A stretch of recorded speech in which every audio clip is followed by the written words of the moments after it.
All right, Earthlings, welcome back to the Thundering Dice Cast with your hosts Sven and Ian. And today we're going to take a look at one of Bill Maher's Club Random episodes with our most favoritist of all people in the White House press pool, Tim Pool. Indeed. Now, I think Bill Maher's a bit of a traitor, but maybe he'll make some good points. My feelings on Tim Pool are he's kind of a hack, and he's an idiot, and he's spreading falsehoods, generally, with every breath he takes. Yeah, I mean, I don't consider Bill Maher necessarily a traitor. I just consider that COVID completely broke him. And Timmy Boy is an exercise in restraint for me, so we'll see. Indeed. All right, without further ado, Bill Maher, Tim Pool, hit it. Bill Maher. Hey, man. It is an honor and a privilege. Ah, sweet. Thank you for saying that. I know you flew in Yeah. your own dime. I can't He tell has you been what trying to get on. compliment like that real is, and time, I like, and wanted I to get on real appreciate time it. for a while. I so appreciate like you having getting me. on And, Club Random is excited. probably better. They told me, not that they ever tell me much, and I like it that way, but that you don't drink. So No, but I'll have a shot or two with you. I can't tell you. I'm not- I can't tell you. Wait, how what? often You this don't drink? happens. Okay, so I you said don't it drink very last week, often. I think. Like somebody was here, and it's like the handlers are always like, well, he's recovering and he doesn't want to be around smoke and he doesn't drink and and then they're like, hey, bro, why aren't you passing the joint, or could I have a drink? Or Yeah, I'm not like I just don't really drink because it doesn't, it's smart. It's I the don't worst know. thing for you. I'm kind of health terrified. What does that mean? I try to every day I have a pretty intense schedule. I do a morning show, then Yeah. I skate, and I'm filming skating with Right. my crew, Yeah. and so I'm trying to make sure that every day I'm going to be at 100%. So You're like Brian Johnson without a perfect penis. oh, all right. You know who he is? Are you referring to the guy who did steroids, or the guy who's doing the weird medical treatments to? The guy who wants to live forever. Yeah. Yeah. Weird But you know medical about treatments, I'm Liver sure. King too, right? But who? Liver King, I've heard that. Who is that? What is just that? super ripped guy, and his Liver name is also, King. I think his name is Brian Johnson as well. Whoa. Full of Yeah, steroids. maybe that's the secret. Holy shit. Doing steroids. But what does the Liver King do? He's He does so something with his red, liver, it make looks like me make him doing live forever? squats That's at like the end of my workout. eats It's liver. disgusting. I think that's what his thing was. I didn't really follow him. Not but his own, you're saying? No. Oh. No. Well, but I think his whole shtick watch was Liver he King. eats like raw meat and claimed that would make you ripped and manly, but he was doing steroids. So Well, oh, he was. yeah, I mean that's what I don't know, man. Well, that'll make you Not my ripped world. and not manly because it makes your arms bigger and shrinks your balls. So I hear. I mean, like, I never understood that kind of a trade-off. What, steroids or raw You meat? know, like, okay, I want to excel at this. I Steroids, assume sure, so I but can yeah. get chicks. But then when I get them, my dick, yeah, I've got a mushroom dick, Yeah. There's so much weird stuff Wait, it's now. your balls like I've had that shrink. guys not Yeah. talking dick. about like peptide things they take and HGH. And Yeah, I'm yeah, just yeah. like, I don't know, man. I'll get old. That's what I'll Human do. growth I hormone. agree. Yeah. I mean, I had this actual discussion with Joe Rogan on his show, and he does the exogenous creams and stuff, and I think he's pretty upfront about that, and it's legal. I mean, it's not. We're not talking about steroids. We're talking about Testosterone cream. yeah, but I mean, testosterone does decrease as you get older. That's a fact, and of course that makes you, especially if you're a male, only if you're a male, I guess, with testosterone, less healthy. Just ask Joe Biden. Oh no, too soon. Sorry, we wish you well, Joe. So I said, yeah, that stuff is scary Yes. to me because anything you do that the body isn't doing naturally always has the possibility of some bad repercussions. Yeah. And like if you had like cancer cells in your body, and we all have some, Well, it's also kind of a dumb statement. I mean, if you do anything that your body doesn't do naturally, you have a problem. Okay, well, diabetics don't naturally produce insulin, so clearly they shouldn't be supplementing with insulin. I know that's an extreme example, but kind of silly to make blanket statements like that, Bill. Yeah. And there's plenty of times that your body does things naturally that are very wrong. I mean, you literally just went straight to cancer. That's a thing that your body did naturally, wrongly. sometimes Yeah. you do something to make you healthier, and it'll soups up the thing that's not healthy. And he had a good answer, though. I said, I'm afraid that this will make me unhealthy enough. He said something like, well, I do it because I'm afraid to be unhealthy, which is, I understand what he's saying. Without the proper amount of testosterone, your health does suffer. Yeah. So he's putting it back in. We don't know. That's the thing about medicine. We don't know. I think it's also bad for your heart, though, isn't it? Testosterone. What do you mean that's the thing about medicine we don't know? No, we know extremely a lot about medicine. Just because, like, you don't know does not mean that the medical science is like, oh, no, we don't know. And, yeah, we definitely don't know how much TRT Joe Rogan is on. Mm-hmm. It could be a normal TRT dose, or, bodybuilders go on TRT as well in addition to their other steroids. Testosterone is just one of the things they add to there, and I think they do, like, grams of the shit. Damn. So who knows how much. I doubt Joe Rogan is doing grams of testosterone. I hope not. Probably not. Be ridiculous. But his arms are kind of funny looking.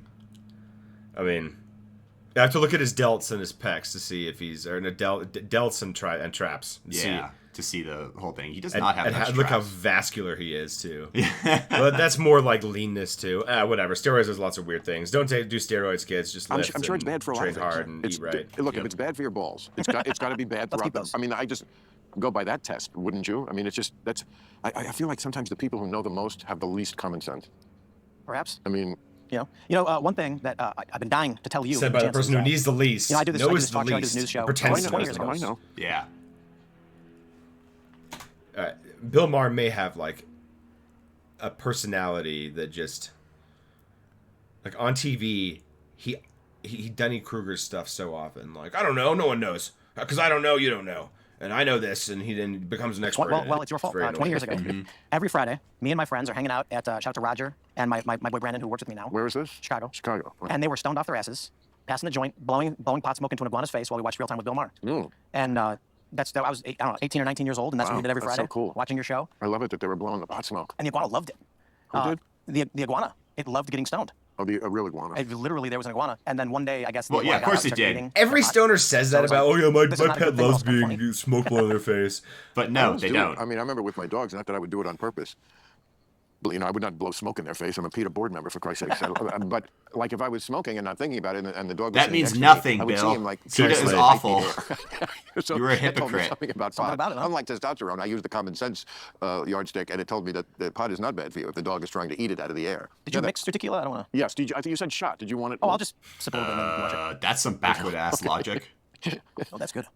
What is it, do you think, that is making people so mad at you? Fake news. Well, that's very general, too. Tequila It's with like a fake coconut news. water chaser. What do you mean? I mean, That I saw sounds things. so Somebody gross. sent me. I don't know why they sent me these things. All the Fake fake news news The other hates day, him. It said, I mean, I'm not even on any of these sites, Facebook, nothing. Instagram, wouldn't know how to get on it. It was Bill Maher's old girlfriends. And it was like this, like a cavalcade, some of which were my old girlfriends, and some of which were just completely pulled right out of their ass. So, like, fake news, my point I'm making is it covers a lot of territory. For sure. Dude, you're talking about, like, tabloid crap. That's not news. That's just for bored women in the salon. That's exactly, or people bored at the checkout stand at the grocery store because, no, the fake news that you're talking about, Bill, is obviously different than the fake news that Tim Pool purports is against him and is making people mad at him. And he's not self-aware enough to realize that people are mad at him for the way that he is and not because people are making vicious claims about his abilities or opinions or wool cap.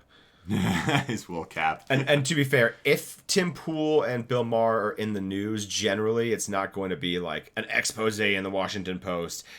Bill Maher's stuff is going to be tabloid or whatever, and he might write a column for the New York Times, the LA Times or something to appease his HBO overlords. Yeah. There's a hyperpolarization happening among the younger generation that's substantially more pronounced than the older generation. And the younger generation is substantially more considering violence than the older generation did. So when you look at the polls, it's really interesting how the polarization expands. I can see that. Yeah. So, I would say like the bulk of our viewers are probably in their 30s. So we have 18-year-olds too, but they're a smaller percentage, but basically 25 to 54 who watches us. Right. Got a lot of people in their 30s. And what ends up happening is, and this is true for people on the left or right, doesn't matter who you are, someone's going to take something you said, it's going to be pulled out of context. Of course. And then it makes people go nuts.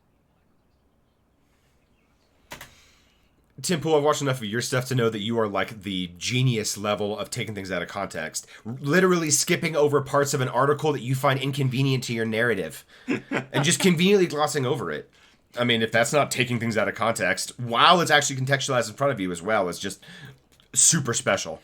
Yeah, definitely. And but I'm going to say that he's probably more talking about, people taking him out of context, which I have seen, to give him some credit. I have seen lots of people take him out of context. Yeah. But that doesn't really matter because, as you said, yeah, he's taken many things out of context. And most of the time when he is talking, there tends to be extreme heat, especially recently, underlaying the subject tone. So even if they're taking things out of context, your tone of voice a lot of the times when it's coming across is just going to give people, like sense of chills up their spine. Like, wait, what did he just say? How did he think this is going on? He was talking about violence, and people are more likely to be violent or advocating for violence or whatever, which actually isn't true. People aren't more violent. People are just getting more fed up with it. And you're pretty vocally violent. You talk about the Civil War, imminent Civil War all the time. If that's not violence, show me a different definition. Yeah, and then also, social media, too, amplifies all this stuff. So it's like, 50 years ago, you're not going to have every Tom, Dick, and Harry tweeting, be like, oh my god, this is awful, I can't wait to have these people's heads blown off, or whatever such thing that they're saying. But now, every idiot with a keyboard and or just a phone, which is every idiot, can have their opinions amplified to high health. Thanks, everyone, for listening. Including us. So, there's so many of these things that are absolutely wild for me. So I don't. I feel like we should be smoking weed while we're doing this too, to really participate in the conversation appropriately with Bill. Yeah, we really should. I don't have the worst of it.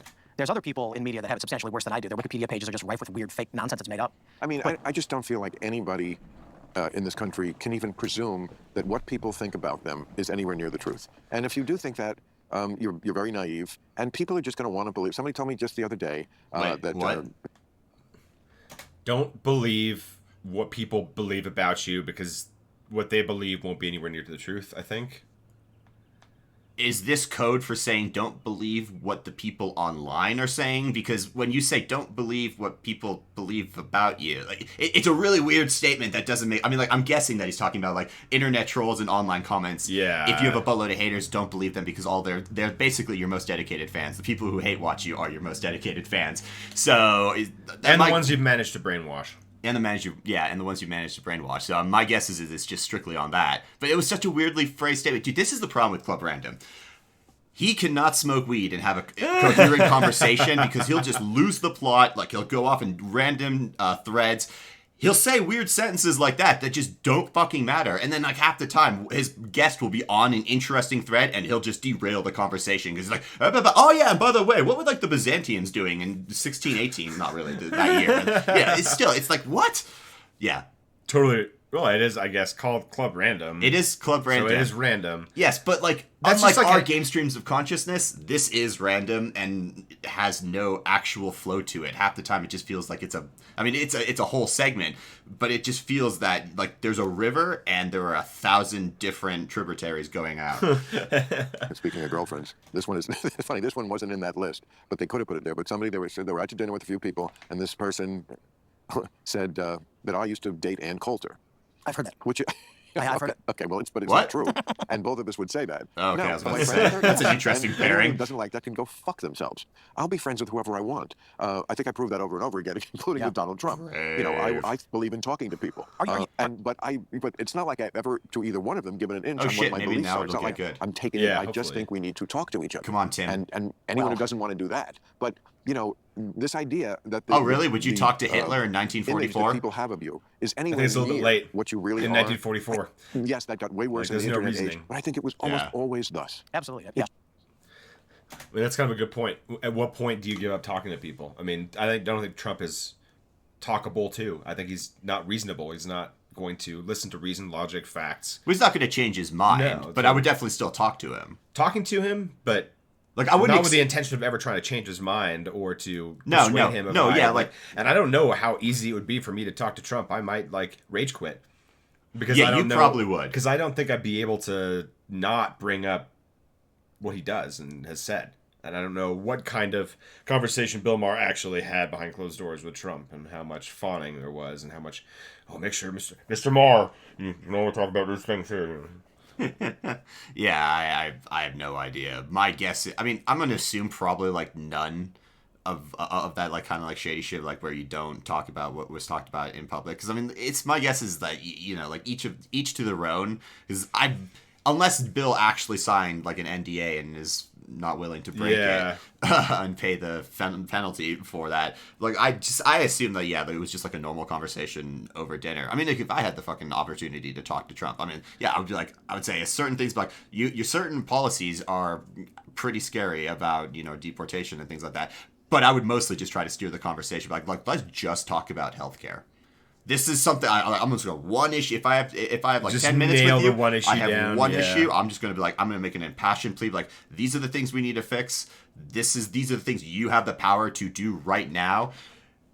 Hell, honestly, just get the Senate or just get like to fix Obamacare by renaming it Trump Care, but keeping everything more or less the same, but adding onto the parts that need to be added on, like drug prices and all these other types of things and negotiations. Just I would not mind if they pass something along that line, if I could advocate for that. But you're asking Republicans to increase what they think of as an entitlement, that people aren't actually entitled to health care. Well, this is the one thing that I think there might be Trump could have the opportunity to do it, because he isn't a Republican in the normal establishment sense. And I mean, actually, hell, he's the MAGA party does not resemble the Republican Party. Well, no. But nuts. Not MAGA, but I'm more like specifically Trump. And the fact that I think the caucuses in the Republican Party could get behind a certain this type of bill, considering healthcare, if Trump was laser focused on it. I think he could get it done if he had the will to do it. But Trump certainly doesn't have the will to do it because... Yeah. Well, we're talking also like hypotheticals. If I was meeting him for 10 minutes, I think it's more telling that Bill Maher gets invited where other journalists probably wouldn't. Because there's an expectation that the conversation is going to be lighter and easier with Bill Maher than it would be, say, I don't know. I can't think of a journalist that I respect right now, but I'm sure there's someone out there that would hold his feet to the fire and get burned for it. But try it once. Yeah, I'm sure someone. Actually, that's some local news reporter. That's a really sad thought, though. Like, I can't think of a single journalist of, that you really respect right now. I mean, there is no Walter Cronkite of this era. I mean, no. The only one that the person I could say I most respect, even though there are parts of his views that I massively disagree with, and his vehement defense of Israel, is Douglas Murray. He's the only one at this, but he's the only name that I can think of right now that I actually hold. I mean, I hold respect to. A lot of the other ones, like Jake Tapper and Ryan Clark from Denver News, should do it, because he actually he's really good at holding Republican or just politicians in generals to the holding their feet to the fire, really calling them out in their BS, and he's really, really smart and really fast. I wouldn't be surprised Ryan Clark would listen to this.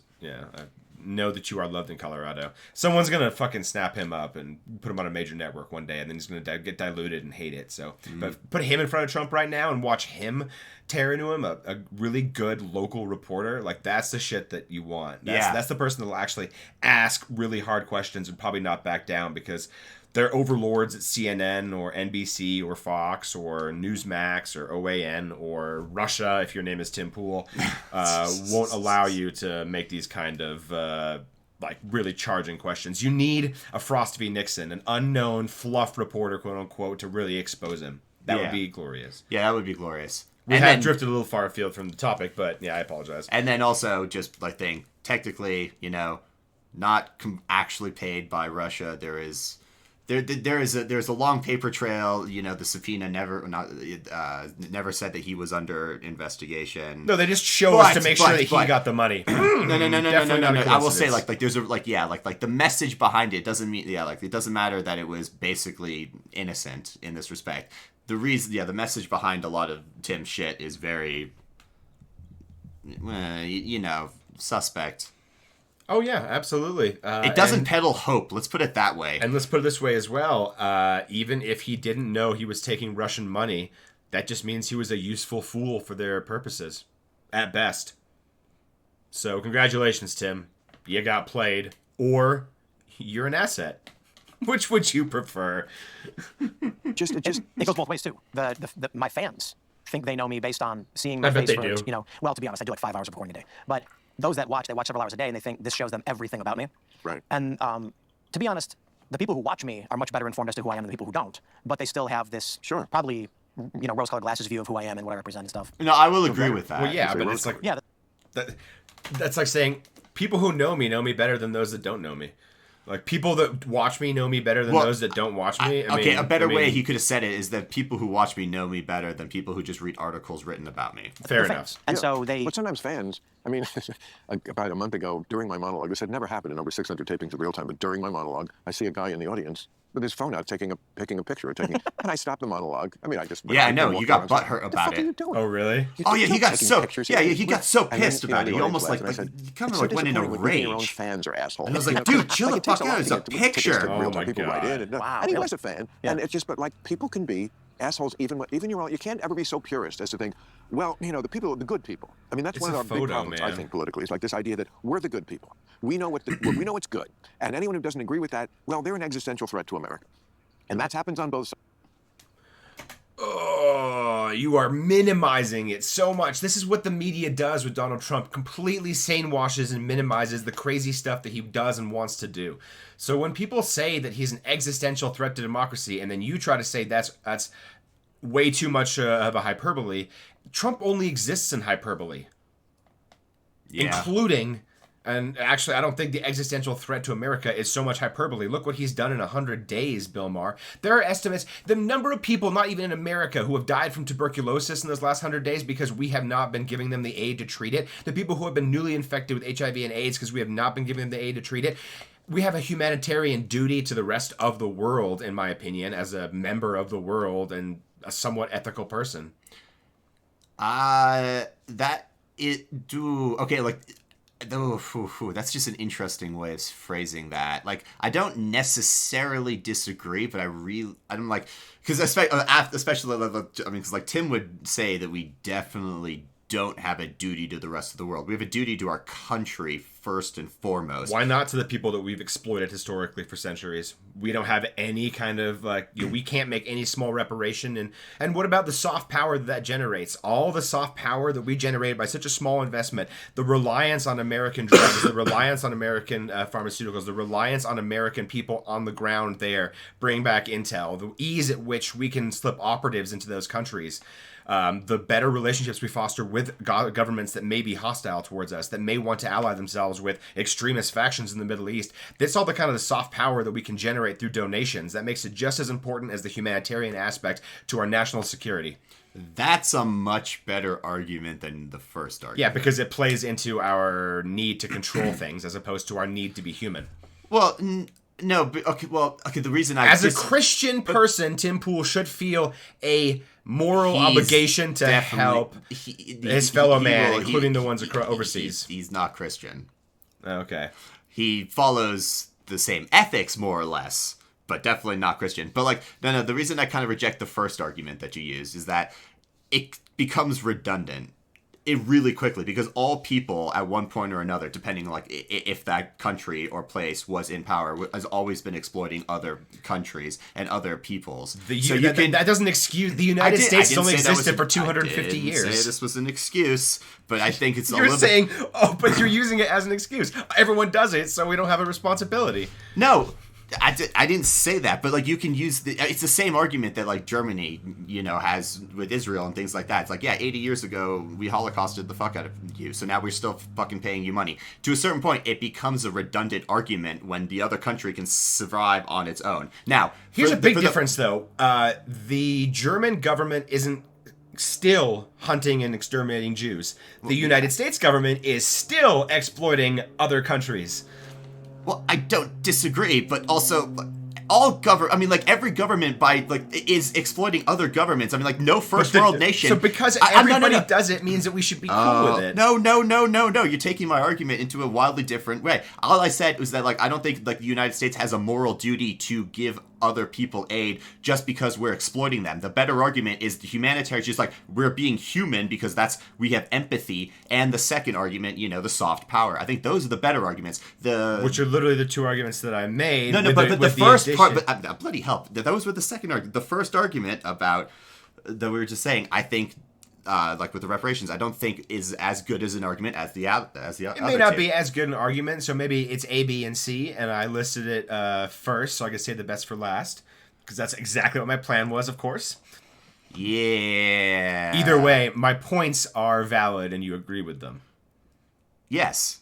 I never disagreed with your points. I just said that the order was wrong. Don't you love two people just like arguing in circles around each other? It's fantastic. No, but at least we can fucking understand and get to the consensus about exactly what we're talking about. Everyone else is just running around in circles like that Jordan Peterson Christian thing in circles and be like, oh yeah, well what do you mean by believe? What do you mean by this word? What do you mean by this? Like, I mean, let's argue like really stupid, pointless semantics. I love a good semantic argument just as much as the next person. I love taking someone's words and like literally throwing them back in and be like, well, you actually said this and this is what that means and haha. Yeah, which is just it's fun. But if you have to define words before you start the argument and then you spend like 5 fucking hours, Andrew Wilson arguing talking about points. Yeah, anymore. exactly. You just want to pull out your hair and totally pointless. It is. Unless you need to define a term for someone, like, okay, not a common verb like to believe, but I need to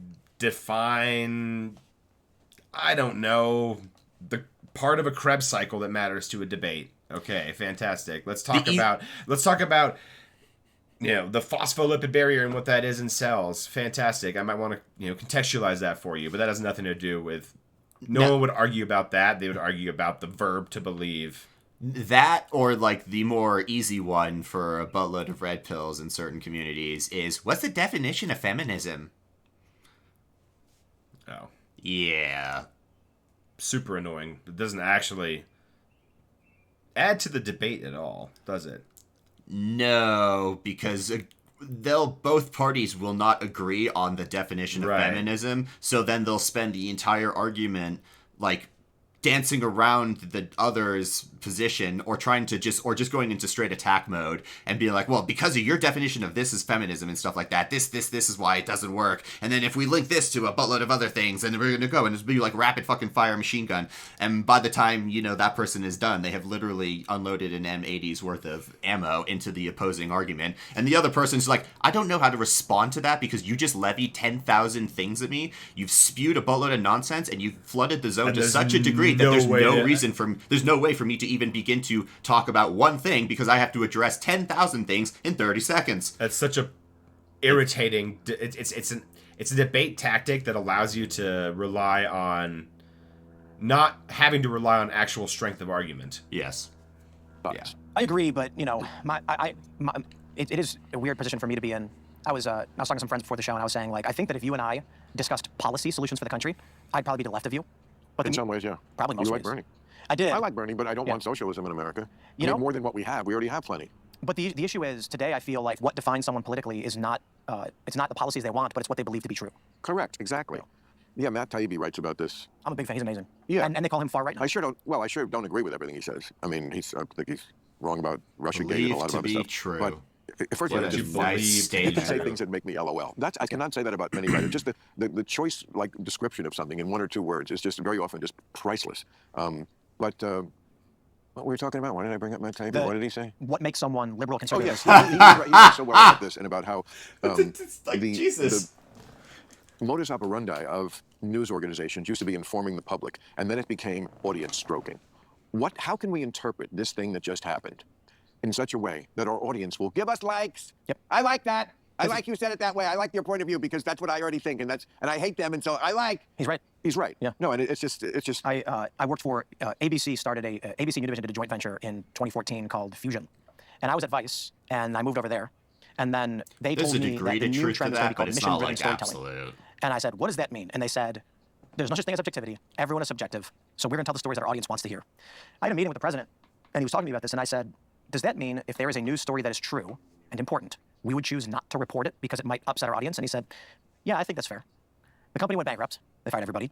But this wasn't unique to them. They were chasing the trend. One of their marketing guys told me explicitly, we want to maximize shares because we have to maximize views. We have to maximize views because we've already sold a set amount to the advertisers. One company bought 500,000 views from us. We don't complete that contract until those views are delivered. How do we deliver them? Angering moms. Middle-aged women who are angry share more than anyone else, so we're going to write stories that do that. That's actually what he told me. So it was social justice, it was racism. I just pictured my writers all guffawing just because, I'm always I've had like a writer's room since 1993, Politically Incorrect. Yeah, wow. That show went on there. So I was a little kid. yeah, I'm sure. And it's, you know, the joy of my life, one of the great joys is having a writer's room. I've said this before, but like Paul McCartney once said, I'd rather have a band than a Rolls Royce, and I'd rather have a writer's room. But a writer's room has always been me, the bachelor, and then like 10 guys who were married and are always making, like, just in the room, this is not going to be on the show, but like always just making jokes about marriage and how they don't get laid and they don't get blown. You know, it's like it just never. Telling you don't get married. Well, they're just, it's everybody does it. I watch TMZ every night. The guys, the people in the, you know, the gallery that Harvey talks to, they're just same thing. They're just endless jokes that are made about how much marriage sucks. But if you say a bad word against it, they're like, you're the crazy one. You know, you're a newlywed, right? I am, yeah. But, you know, I think... Awkward. No, but I agree. I think, you know, I'm 39, and I just had my first child, and it's amazing, and I just got married. And I do think for the millennial generation, largely, every TV show, we didn't have these wholesome family shows. Everything was like Marriage is Scary and Bad and mocking marriage. So which ones? Like, Married with Children. Yeah, I was on it. Oh, wow. I was a guest star. I played a game that's show cool. host on Married with Children. I mean, you it can was a look it funny up show. on YouTube. I'll take a look. You should. It's pretty funny. But I understand that there were those moments where they loved each other, but it very much was this slog of like, oh, no, I'm married. It's bad. Oh, geez. So what do you think happens when these millennials grow up and they get these red pill dating guys saying everything they grew up hearing is true, but not comedy, serious, and then they end up believing it? Okay, but Tim, the reason why those jokes work. Wait, but isn't all this red pill shit, isn't that from your side, Tim? Like all that like toxic masculinity, Yes. doesn't that all come from your bullshit? Yeah, I can name plenty of right-wing influencers who are meatheads in this respect. I'm I'm sure there are a few lefties out there who have this. I mean, like not. Yeah, I mean, like who have no. I can think of lefties who do promote like proper masculinity in this respect.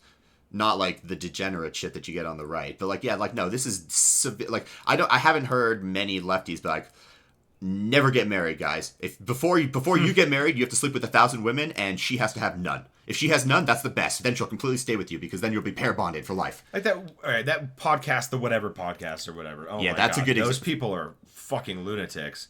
No. Honestly, that's the light version. Fresh and Fit is even worse. Oh, like Fresh and Fit is whatever was modeled after, but whatever it like Brian is he's just more of like he was a prankster. He's just more of like a chill dude who's kind of swallowed a few too many red pills and is like lived in the community long enough that he either knows the correct talking points and believes it, or he's just a really good fucking host and just plays along.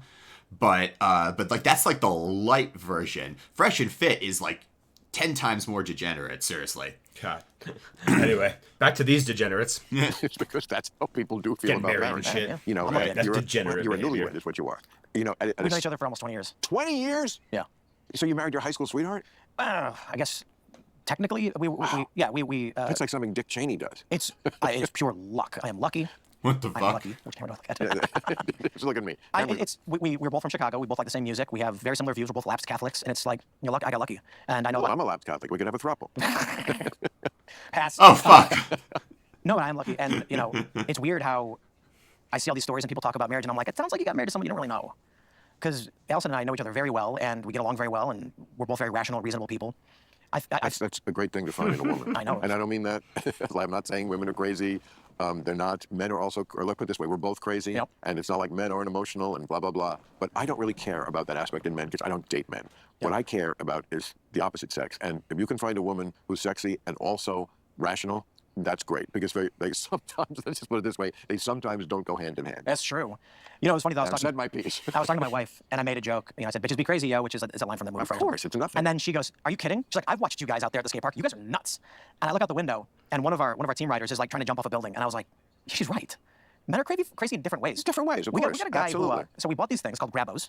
Okay, they are handles with vacuums that you can stick to a wall, and I bought them because they were funny. Handles with Yeah. vacuum. Okay. So it's this oval, and it's got a handle on it. You take it, you press a button, put it on the wall. And Oh, it's like what Tom Cruise uses to climb down a 130-story That's right. building doing his own stunt in Mission Impossible. And right. And Mike- they say Scientology doesn't make it crazy. Well, so one of our skateboarder team riders, Mike Noggle, decided he was going to jump up on his board against the wall, grab them, and then flip himself upside down.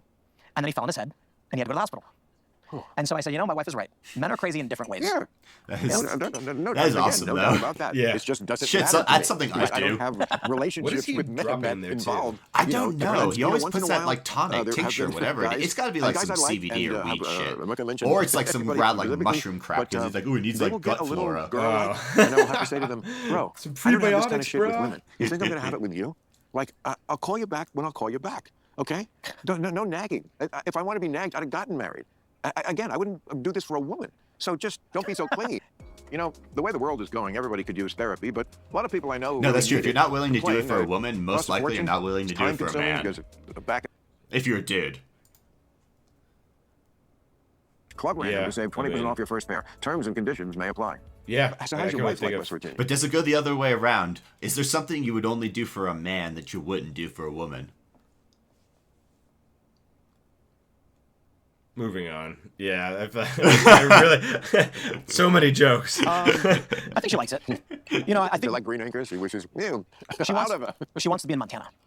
Wow. Yeah. Why And Montana? anywhere. Yikes. Actually, probably Wyoming. And I don't. She loves skiing. And Wait, what? She wants to be in Montana. No, maybe anywhere. No. Like, what?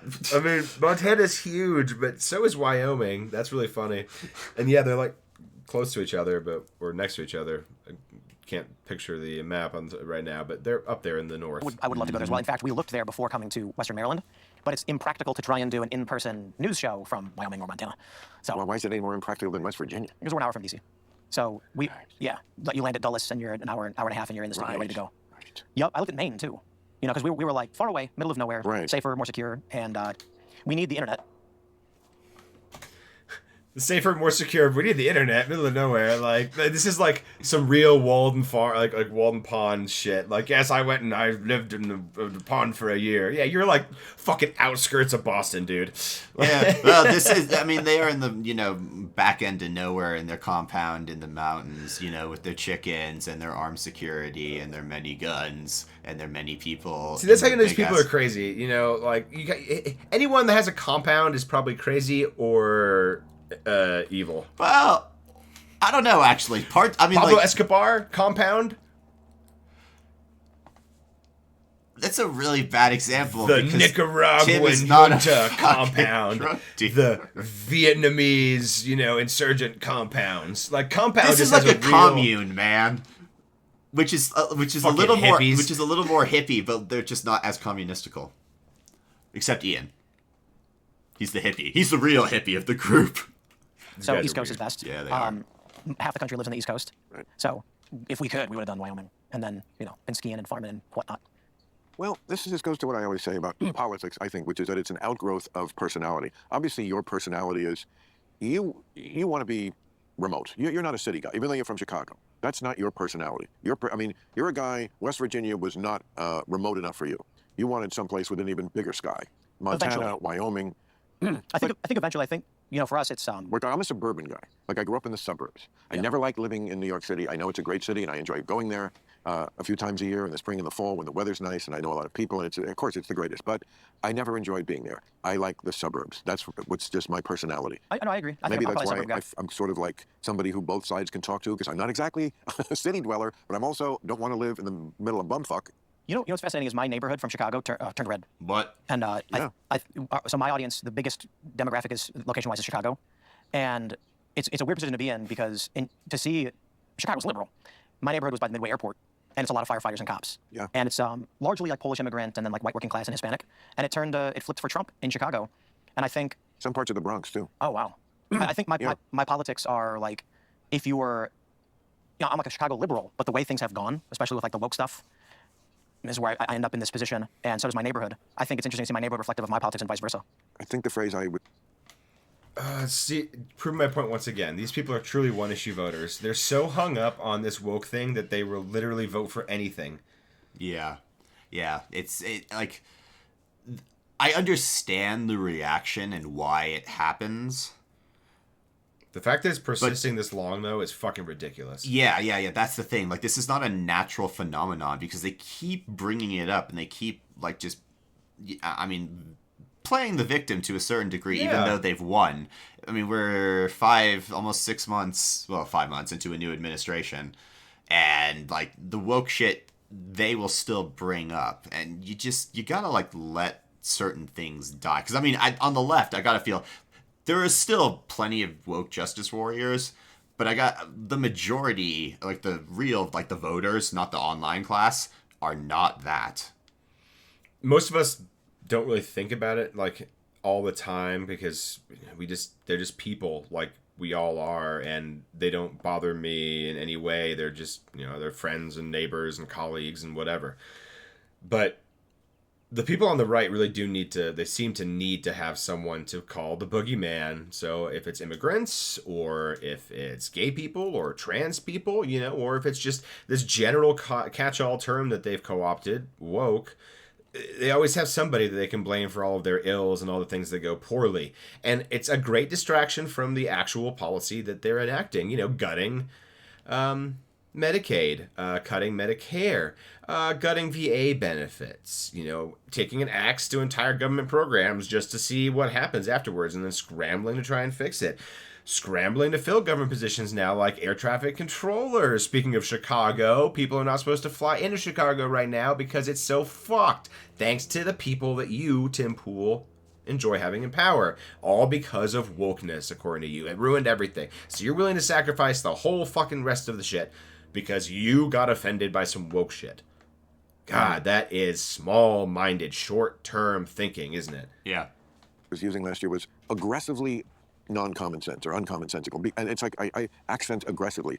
I don't think the woke people who have the vast amount of energy really in the Democratic Party understand why the people vote against them. And it's like, because if you add up like how many people are really affected by some of the aggressively uncommon sense things, it's probably not that many. You had a great bit on that. Yeah. Why are you pandering to 400 people? Of course. Okay. But when you add up these things and, men competing in women's sports and like... There's only 400 people. Why are you worried about it so much? Jesus Christ. Like, according to the Republicans, as soon as you have unisex bathrooms, all that's going to happen is men peeping on women, men checking out women, men assaulting women, men dressed up as women assaulting women. Holy cow, you guys are so afraid. What do you think a sign on a door ever did to stop a predator? Yeah, exactly. And the majority of people are not that. Yeah, and now you even say as well there are only 400 of them, so which is it? God, either you're terrified of a tiny minority, or the tiny minority is being overrepresented by the woke. Which is it? B. You guys are too fucking much pussies. indoctrination of children with sexual ideas that Grow they're too young up. to understand. Like when you add up all these things that get in the media a lot, it paints a picture, not a wrong picture, in the mind of the average voter that, yeah, maybe policy-wise I would do better under the... And what the fuck does that even mean? Kids can't understand, like, their sexuality. Like, really? You think I didn't understand that I was heterosexual until I was 25? You think I was unsure about that? No, I knew from before I went into puberty that I like fucking girls. Well, actually, that too, but Oh, that works so well both ways. But I like that. in the same vein, other people will feel differently about their sexuality. I think he's it's probably a little bit of the pushing queer stuff on kids, but my guess is he's also lumping in the trans issue here, which is still such a tiny minority of people going through these hormone changing therapies early. It's very, very hard to start getting them. It's not just given out by the school nurse like they often seem to love to claim. Yeah, just like there's litter boxes for the furries. That's also BS. Yeah. And see, look at this. Instead of actually talking about policy, like what policy have they even come close to grazing aside from those woke people? Yeah, none. Shaking their fucking old fists, looking at you, Bill Maher, the real get off my lawn, young people. Like, yeah, no, dude. Yeah, what policy on the right is going to be more beneficial to most people than the left? And you're still sitting here being all hung up on wokeism because your old mind is fixated on it and it plays right into Tim Pool's like comfort zone. So you're making everyone feel at ease. Or Bernie Sanders. But these other people just seem fucking crazy. They seem like committed to just going to absurd lengths just for shits and giggles, just for the fuck of it, just this bizarre attachment to things that are just ridiculous. I think it's to hate the other side. It is. Yeah. Well, that's exactly what the Republicans do. They have a bizarre attachment to this ethereal woke evilness, and they use it to attack the other side. Yeah, and that's certainly what the other side does. They call it making you cry your liberal tears. Oh, yeah. The entire policy. Well, not always. Now there are some things that the have rights different are motivations. fucking bigger snowflakes than any I know liberal you're ever was. involved Holy with the cow. tariff debate. Oh yeah. Because that works both ways. sometimes free trade does hurt people. What? And that's why there are tariffs. Trump is not the first person to advocate tariffs. He's just the first person to do it in this kind of crazy, haphazard way. Right, I agree. I think that, when he announced It selective tariffs, doesn't I was like, work. all right, let's go. Then when he announced universal tariffs, I was like, I don't know if that makes sense. What is he doing? And but I'm not. I think one of the problems that we've seen over the past several years with Trump is the immediate assumption that he's a crazy person all the time. And so the only thing I can say is, well, I vote for the guy. Because he's crazy. I think this is probably doesn't make sense to me, but I'll see what happens and we'll see if it makes sense. Selective tariffs, I think, do make sense. But I do think that the way the Democratic Party has handled opposition has guaranteed the kind of Trumpian politics. Well, I'm sure you heard about my little trip to the White House. Absolutely. And Very much. thank you. And the thing that upset the far left so much, these same people who believe in the crazy things I was just mentioning, and the ones who really hate me, they really found a new reason to hate me, because when I came back and gave my report about it, among the things I said, to your point about everything is crazy, was, I think, word for word, a crazy person doesn't live in the White House. A person who plays a crazy person on TV lives in the White House. Yeah. And they found that very triggering. But again, as I said many times during that piece, I'm just going to tell you the truth. I didn't vote for him. I think we all know that. I went right back to being as tough on him as I ever had been. So I wasn't seduced, but that was my estimation.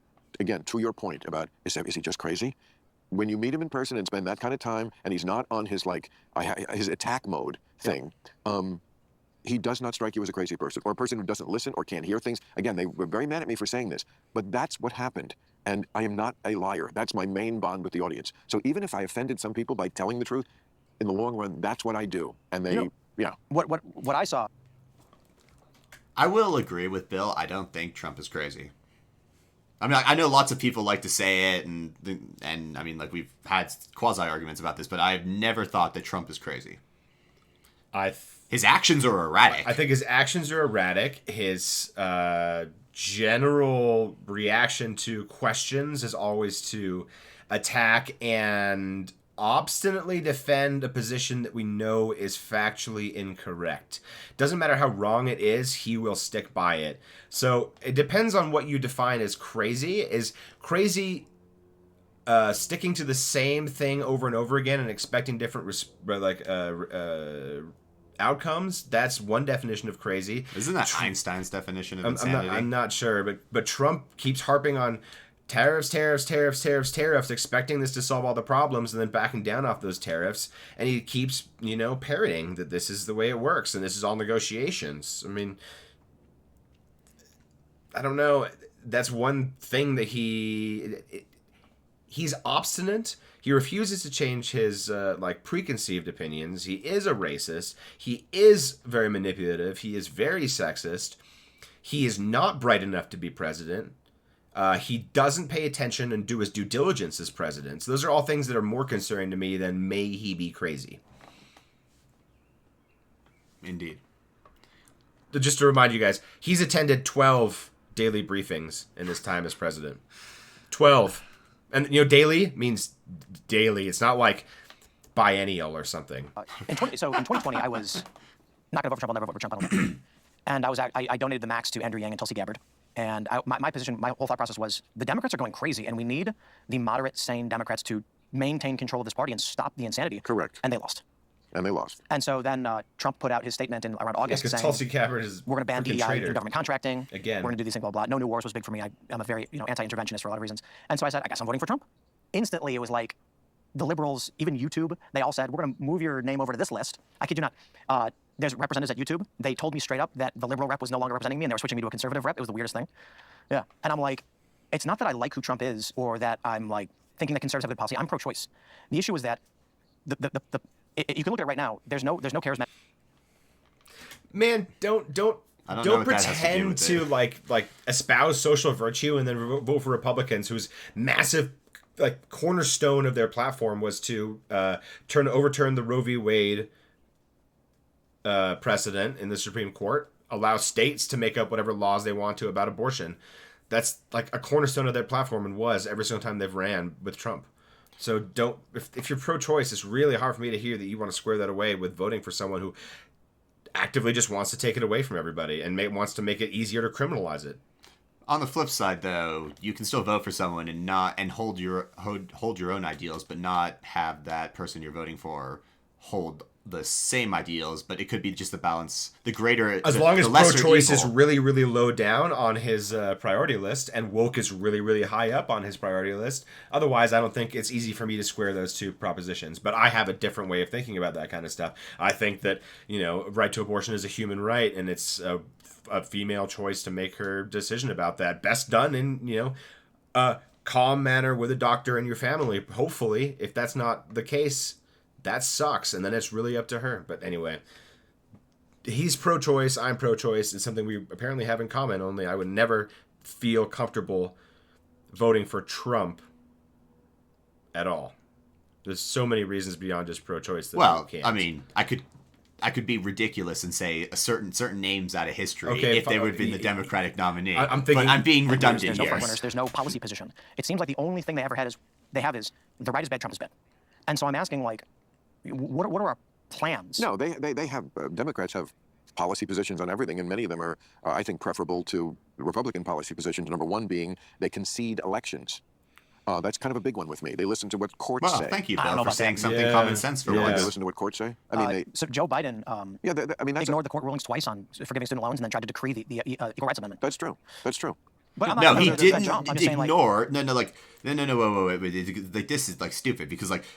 He tried to do one avenue. The Supreme Court said no. And he was like, okay, cool. I'll try the second avenue. The Supreme Court said no. And he's like, all right, cool. I'll try a third avenue. And that got past the court. Yeah. You might not like the way he was doing it, but it was 100% legal. And he listened to the court every single time and stopped doing it that way, found another avenue to do it. Yeah. Like, what the fuck? It's like, just because you don't like the government for giving student loans and you think that this is like a handout and it's just because you didn't go to college and no one else who did and got screwed over by these predatory loan systems shouldn't get any type of help or assistance or any of that. It shouldn't be your decision to make, Tim. Yeah, Club Random is brought to you by the Freedom from Religion and start talking to qualified.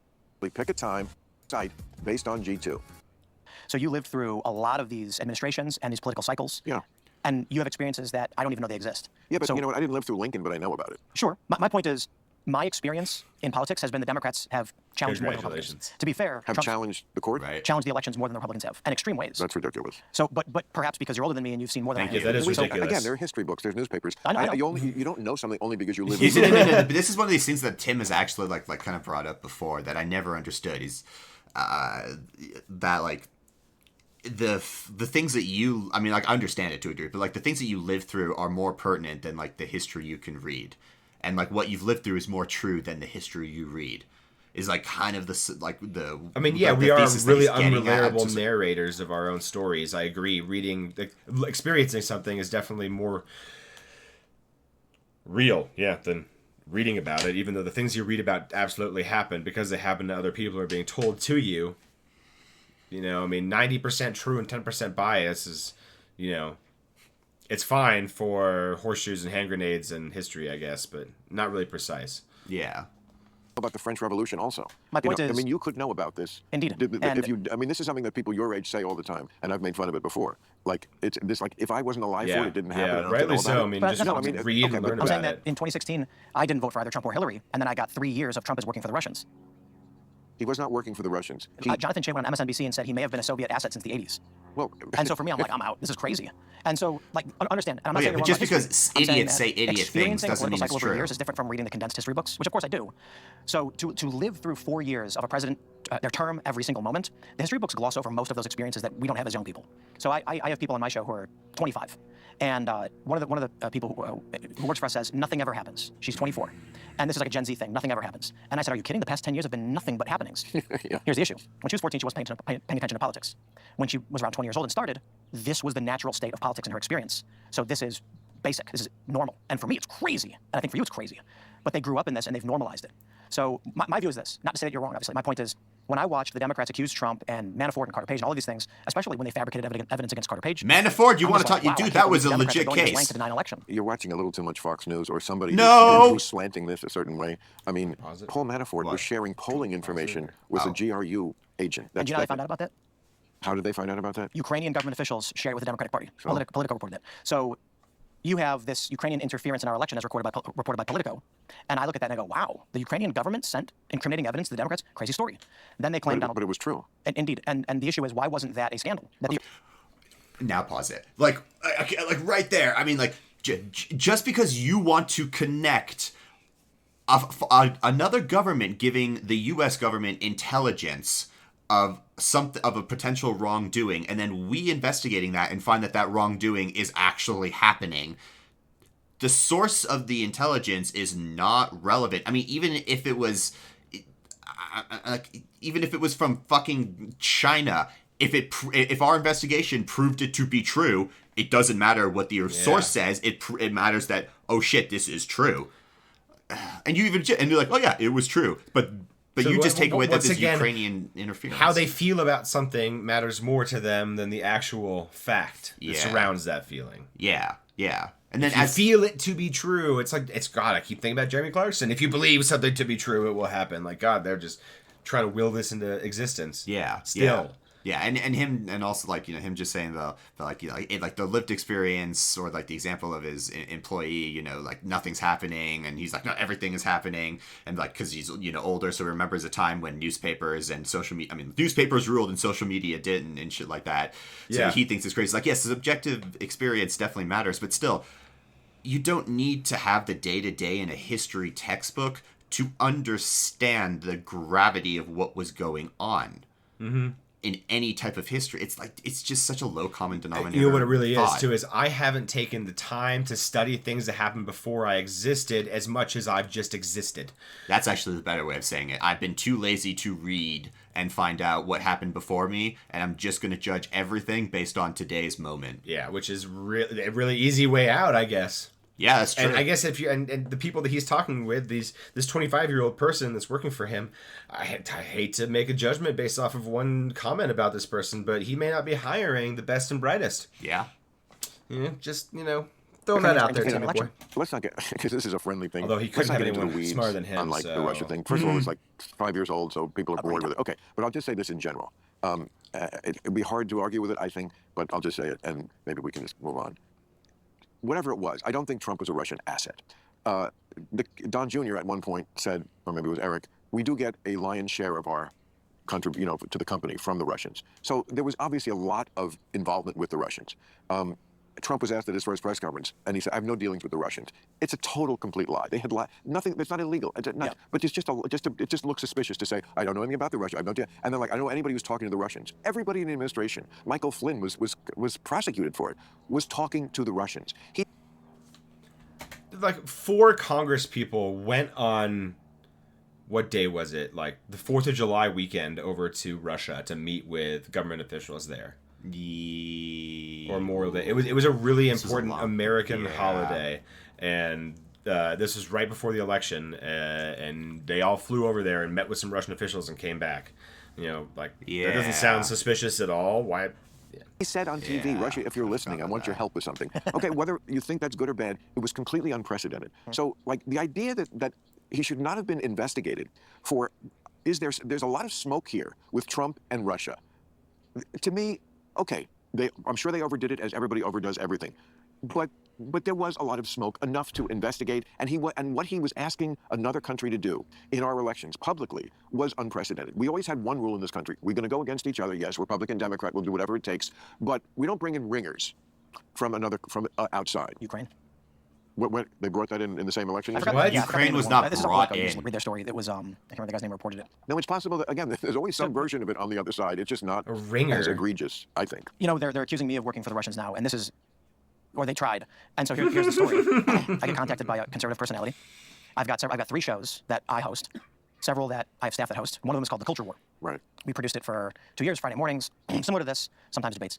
And I was reached out by like 3 different companies who said, we want to license something you're doing. And I said, we do our own internal ad sales. We don't need a license. Some offers were made. Some of them were really good. And I said, I'm not really interested because the ad sales I can generate exceed your licensing. So I get reached out by this company in Tennessee from a well-known, prominent conservative personality who works for one of the big companies and said, we've secured an investor. We want to license the show. Well-known? She's like a D-list. No, D-list one. That should alone should have been like, you can spend this much money on me. Where are you getting this from? Now and take the money. You sound like you're a naturally savvy businessman. Maybe. Well, this didn't work out too well for me because what Oh happened my was God, at the end of last year, the DOJ indicted some random. He's a hero of his own random because story, they're and he's not making personality shit up Russians probably. Like who are most of apparently in this some is Eastern probably European country, true-ish. claiming that they were funneling money illicitly into this conservative company in Nashville to then promote Russian propaganda or something. The narrative now is Tim Pool was prosecuted for working for the Russians.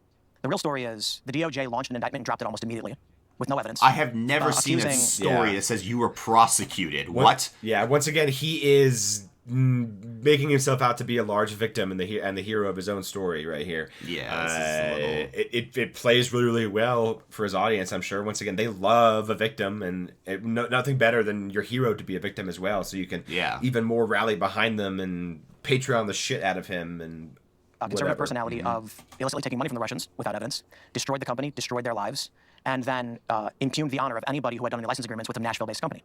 Well, you really hit people's nerves. But I didn't do anything. I tell you what I'm not going to do is show up unannounced. Yeah, exactly. It's worse. You're a useful idiot.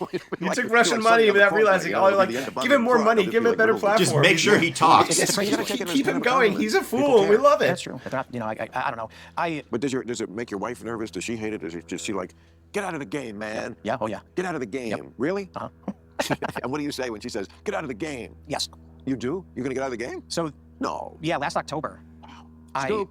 I basically was just fed up. With the game? With politics. Oh, the game? Yeah, absolutely. You have it every year. I've seen this reciprocal pattern. Every year he has a massive freak out. I was say, you got so much going on. Maybe just cut back. Less hours, more guns. Maybe. Here's the problem. And I know that you can relate to this. I've got employed to this stuff. Do you know you can have a harpoon legally in some states in this country? I like that. In case you're attacked by a whale. Why not? But if I stop, then I got sounds fun. I didn't know it was a gun. I guess you could have a powder charge in it. I was like, what, is it spring-loaded? I guess it is probably a powder charge. It's like you're hiding behind that. You really want to keep working. Because you know why? Like, you achieved a big thing. You're a big success. No one saw it coming, including you, right?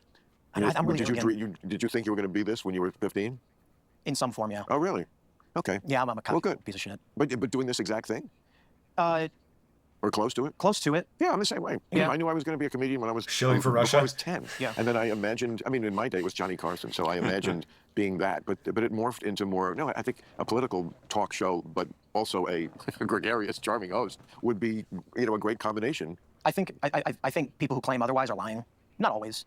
But come on, you didn't try your hardest and grind your fingers to the bone to get here thinking you weren't going to do it, Oh, exactly. You did every day. Like, I'm sure you're doing this and to keep your staff employed, but really, you want to do it because, and why wouldn't you? You're 39. If you quit now, man, first of all, you're going to regret it because, once you quit, can you get it back? Yeah. But audiences move on quickly. Yep. Quickly. They do now, too. No, I'm saying, well, they always have. Yeah. Like when you go, you think you're so indispensable, and this is anybody, and you're not, because there's always people wanting to take your place. It happens no matter what. You can be at the top of the heap. You'll be. Just me sitting here right now, with you, you have like, I would say that real time from my circle. I don't know, but I feel like it's the most consequential political show. I appreciate that because it is, even though the problem is that. This is such a nice circle jerk. It is getting nauseating, the circle jerk. Like, and they're not even. Like, there's nothing of substance has happened here. They talked no policy, no real world. There's one thing of substance. He pushed back on the Russia gates. They'd be like, no, that stuff did happen. There was charges. There was legitimate things. And he did push back on the whataboutism and be like, yeah, okay, both sides do some of that same stuff, but one is way more egregious than the other about it. On balance, the scales are not even. Yeah, so we're talking 2 good points but compared 48 minutes. Yeah, in 48 minutes. And 3 ad reads. Yeah, and 3 ad reads, and no real conversation is emerging. Like, it's fine for bullshitting, I guess. They're just talking to each other and having a pleasant old time, and they're proving that... This reminds me very much of the very pleasant conversations we have with our conservative friends. Never actually, touching a serious topic. Very lighthearted, mostly just sort of dancing around the contentious points so that we don't end up hating each other at the end of the evening. Yeah, it's very, it's a very delicate dance. Yes. Don't tread into the manure. Most of the most influential media is controlled by that far left that hates me. Yeah. So they will never give it up to me. But they will never write about. But why is the far left automatically the most influential media? If the far left were the most influential media, then we would never have a Republican president. Yeah. They would always brainwash everybody into believing. This is just patently not true. And you can't even argue that, Fox News is a lone bastion against the massive corporate, other legacies that are all left-leaning, because YouTube and Rumble and OAN and Newsmax and all these other things exist that drown out a lot of the mainstream media. I mean, like, and sure, some of the mainstream media has even had a correction or overcorrection, I guess you could say. Washington Post has had a pretty big LA correction. Times, CNN Yeah. has had a correction to the right as well. It's not like... No, the narrative that all legacy media is liberal and out to get them is false, and worse than that, it's the same kind of fear tactic. It's I'm the victim and they're coming after me, and that's why you're not hearing about this, and only I know what's really going on, and listen to me because I know, and they're shutting me out, and together we'll all know things that they don't know, and we'll be superior and better and smarter, and we'll be more informed, and we can have that knowing smile when someone says, I like Obamacare. About it, say that. Nobody ever covers it. You know, it's just like their thing is like, even though the audience is always there, and almost always in much bigger numbers than the things they do cover. One of the biggest videos we have, I think, is us talking about what you said. But here's it's I said that it means so much to me because like it's not always good things we're saying. Yeah, but at least you're watching, right? And you're allowed to be wrong. Yeah, I say similarly, but you know, my point is like there are people that I bring on my show who are like in their 20s. I'm like, man, I've been watching you for years. Yeah. And I'm like, one day you will be sitting where I am, and I'll be retired, and that's the way life goes. I mean, I don't even care if everybody agrees all the time. It's just that it's about, and I think you would say the same for your show, it's about taking you seriously. It's about having the credibility to have them listen to whatever you're saying. And then you can say your thing. But usually they know, well, maybe he's not completely wrong about that one. You know what I'm really interested in is Real Clear Politics put out this aggregate polling by decade age. I don't want to say demographic because it was like 18 to 29, and it was like 30 to 39. Yeah. And only one bracket was anti-Trump, and it was 70 plus. And then I saw that. Gen X was a tie. And then there's I really want to talk to you about this too. They're saying that Gen Z is becoming more Christian. Yep, and moving to the right. Heard that too. I'm wondering what's going to happen in 10 years. The boomers are going to be moving on, passing on. I'm not trying to be crazy. Yeah, the thing is, though, I've seen what they're talking about, this more Christian stuff. I've literally just read an article about the resurgence of the Russian Orthodox Church in America. And the Russian Orthodox Church, in case you're wondering, is like they broke away from the Roman Church, or sorry, the Russian Church, because they weren't close enough to the old school Catholic teachings, and they wanted to revert like way back to like the dedicated patriarchy and stuff like that. So it's really, really conservative, old school Catholicism, essentially. Bring back like Latin Mass instead of English, or in their case, Russian Mass, stuff like that. So the Christianity that I seem to be noticing a return to or resurgence of is not Christ-like so much as it is conservative values they're talking about, like men being in charge, women being at home. That's not really like faith-based. That's more like sociological, like feelings and vibes that they want to harken back to for some reason, and they think that that's a part of the Bible specifically, and therefore they can turn to Christ and they can pretend to be Christian even though they don't act in a Christ-like manner oftentimes. Yeah. Blanket statements are dangerous. I know that. But there's a measure of truth there. There's a lot of young men turning to the Christian right. And the Christian right is fucking weird. The Christian right hates immigrants. The Christian right hates poor people. The Christian right hates people that aren't white. I mean, yes and no. How many Christian nationalists are so convinced that their white minority is under attack, forgetting conveniently that they are a huge majority in the United States? And instead of being the people that hold all the power, they just hold most of the power. I will agree. How many non-Christian white people are running this government? Non-Christian people, period. How many people are overtly willing to say, I am an atheist, or I am even Muslim, even though that's another Abrahamic religion, which has its own slate of bullshit problems, too, that I don't agree with. Oh, I mean, Obama pulled the same bullshit. So. I know. This is not partisan. This is peddling in the trade, unfortunately. I agree that... I mean, like, yeah, I agree that, like, the white people are not under attack in America. No, they just love to pretend that they are. A subset of white people, yes, do. And you know who most white people get killed by? White people. Other white people. Most white women get raped by white men. Most white women get beaten by white men. It's not like a black dude is coming in and beating your wife while you're at work. No, you're doing that because you're drunk and pissed off when you come home. allegedly. No, there's plenty that aren't allegedly. No, I know. Which is That's true. Or retiring. You could say dead. They'll be dead. Yeah. And what happens to politics in this country? Not me, haters. Bill's gonna live forever. Fucking haters and clickbaiters. The pot and the booze gonna make you young. I mean, what do I happens? look like I'm at death's door? No, you look pretty good. I mean, do I act like it? I've No. never missed a show except the two they forced me to miss. I mean, when I the- had No, but he COVID, pulled. wink, wink. See, like They once forced again, me like this because, is of like course, I a could have like a contaminated the divergent. entire city could have died. I think I would. God, pause that. No. Yeah. Okay. He pulled. He of course he had to bring up the COVID chip. Like they forced me not to go to work because of COVID. I might have infected everyone. People would have died. Yeah, Bill, just shut the fuck up about COVID. You're just Seriously. It broke you. Everyone knows it. And the You more don't need to confirm it. Yeah, you don't need to confirm it. But like right there, like he also just split off on a good conversation that could have been. I don't know if they'll return to it. I kind of doubt it. But if they do, it'd be great. But yeah, what is going to happen to politics in 10 years' time as the divergence online becomes more and more real and bleeds more and more into the real world? And government is starting to meddle more and more into speech. Yeah, like all these things do not lead to a healthy outcome in a decade's time. Yeah. Died, to be honest. You what? I got real sick. Pussy. Yep. And then Joe Rogan saved my life. How? So- Ivermectin? No, well, technically. So I had called the hospital because my temperature was low and I was shaking really bad, and I was like really bad pain. I would say the worst pain I've ever had. Okay, why are you in such bad health to begin with? Because unless you're in bad health I was to begin, fat. I was fatter. that's it. I always said that about COVID. Who does it kill? No, Fat people. no, or young people? I'm sorry, Bill, that's just the truth. you cannot simultaneously claim that COVID was a fucking virus that was engineered in a lab that leaked out and infected the whole world and only affected fat people when millions of people died in a lot of areas that were also not fat. You think China has like the biggest fat population in the world and their death rate was just extremely high just because there's fat people? No, I mean, like, it's such a stupid fucking argument. It's also it's dumb on another level as well. People who are obese are generally unhealthier. Yeah. I don't care what body positivity you want to tell yourself. When you're overweight, you are less healthy. It's a fact.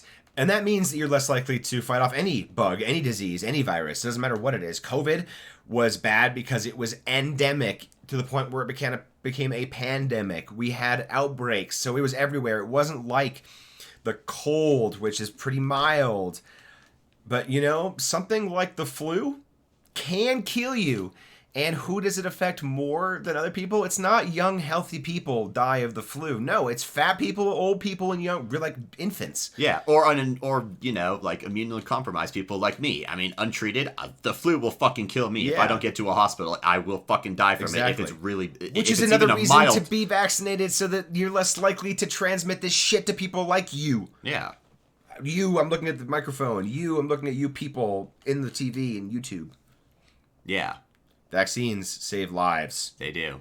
It might be your children's life, it might be your life, it might be a friend's life, and it might be a stranger's life, and they are all worthy of being saved. So get vaccinated. That's just the truth. No, obviously it can kill anybody and blah, blah, blah, and we should protect. And we Get an should, STD test the while most you're at it, vulnerable. too. But that's who Cover all those bugs me bases. about, like, all of our medical Syphilis is profile treatable, premiums. penicillin's great. That's why I don't like one-size-fits-all diagnoses. They were banning people off social media, shutting down anybody who brought it up.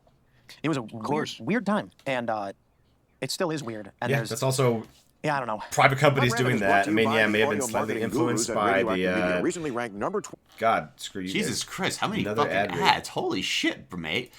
I mean, like, no, yeah, it was all the private companies, doing this and all this crackdown shit like that. It was an overreaction to a not understood And it's virus. It's so easy to go back in hindsight and say, oh, well, they overreacted. At the time, we didn't know it was an overreaction, and peddling false cures for COVID were going to kill people, kill people. So in that respect, you'd rather have a bit of an overreaction than a blasé underreaction, and a lot of people get killed, and the virus never, the vaccine never gets out to the population, so a lot more people ended up dying until you theoretically reach this golden herd immunity after 14% of the population has already gotten it, and of those 14%, 5% died. Yeah, massive numbers. Congratulations. I mean, 90 million people in America contracted that virus like in a year. If 5% died, That's huge. For context, guys, there's only like 500,000 people in the entire state of Wyoming. Like, that could be, entire states could have been wiped out, like population wise. But it's the conversation I've had with Allison is, I could stop doing the nightly show, which currently is It's typically the second biggest live stream news. It's the biggest live stream news podcast. But Steven Crowder is bigger than us. But he's comedy news. If we want to lump it all together, we're number 2. And we both feel guilty about saying stop doing this show with a massive audience so that we can go and have, like, we're rich, we can go do whatever we want, we can just go skiing whenever we want, we can fly to South America and go skiing any time of the year. We feel guilty about that. We both kind of agree on it. Why? It's so fucked up. Why do you feel guilty? I don't know. I think it's like we're afforded this luxury and comfort. Oh, for fuck's sake, get over it. Just enjoy it. You know, Christ, you could be like fucking in the Feel hospital. guilty You could be in the because he's a hospital hack with and he leukemia knows or some it. shit. You're lucky in some ways. You also worked for it, and this is your fate, and you have it. And trust me, you're not going anywhere. You know, you can go through these permutations in your mind, but at the end of the day, something on your shoulder is going to say, you know what, let's make hay while the sun shines, and then we can go skiing in South America. Because, like, you don't know how long it's going to last, popularity. You know, I mean, you know, the more you get, the more you have in the bank, it's good. I mean, if you really skyrocket to ultimate sort of fame, people never forget you. I mean, look at Britney Spears. She hasn't put out a record in 20 years, don't let it go. and people are still very interested. But I think that's going away. You know, like looking at everything you have and you're talking about the Mets and all this stuff, I think because of there's 2 phenomena that I think are going to break this. One is the decentralization of media through the internet, but also the lack of new wait, mediums. break what? Everybody wants to know what you think about things. Good, thank you. I don't, but it is true. You know, I go to like some of these media reporting websites and entertainment websites, and it's not just that Trump did something; it's how you thought about it. Oh, good. It's you, Ann Coulter, and Joe Rogan almost always. Interesting. I don't know that we have that in 10 or 20 years. So I'll break it down entertainment-wise. Really, you don't think there'll always be people who Not like other this. humans would? Not the way you guys are. Yeah. So I Timcast IRL we agree do maybe with like Tim here. 700,000 to 800,000 Yeah, I viewers mean, per night, which is nothing compared to it's where inevitable was for it to 20 become years more ago. distributed. It's decentralized. Yeah. It's changing, and Right. so we have a big audience. People talk like, "Wow, you've got this really big show," and I'm like, "Yes, but there's 50 other shows now that are comparable." And also, just to put it, okay, how many adults are there in America? About 280 million? And right? Gen Alpha's tiny. Okay, but I'm just saying, of all the adults who could be doing something, if it's 280 million and 700,000 to 800,000 are doing something, yeah, that's compared to how many it could be. To your point, Right. You know, like, Well, I mean, Here's the other factor. TV shows used to get like a share, which is like the percentage of there's a rating and a share. Yep. One is like the percentage of people who are doing anything. They could be watching TV, they could be masturbating, they could be playing tennis or ping pong, and the other is just a percentage of the people who are actually watching TV. Yep. So a share is a smaller number because again, it's among the people who could be doing anything, and like TV shows sometimes used to get like a 40 share, 40. Like 40% of the country who could have been doing anything were watching the Wild Wild West. I mean, that is this is your point. No, like exactly. it's so much more bifurcated now. So I'll give you an example. I was at a bar, and Yep. I went to the jukebox and I put in Bohemian Rhapsody. And what happened? Everyone in the bar started singing, 100%. Everybody knows that one. The next song that came on, I didn't even know what it was. It was hip hop R&B. Everybody broke apart. And so back when we had very few radio stations and very few television channels, they had to be very selective about what That's they just kind of promoted proving that to, music like you said, sucks like 4 now million and it was people, who better knows? back in the day. So you had that and it time period. Now lasted. for us, Yeah. I think that combined with the lack of new people. So Gen Alpha is about 40 million, and they're expecting that if we What age are we talking about? this is 0 to I think 13 years old. So the one coming up. Yeah. So Gen Z just finished, or Gen Z finished a while ago. I think it was like 2010 or something. No. 2012. I think Gen Z ended. Gen Z just began. I have no idea. Gen Z is like Gen Z 97 to 2012, I think.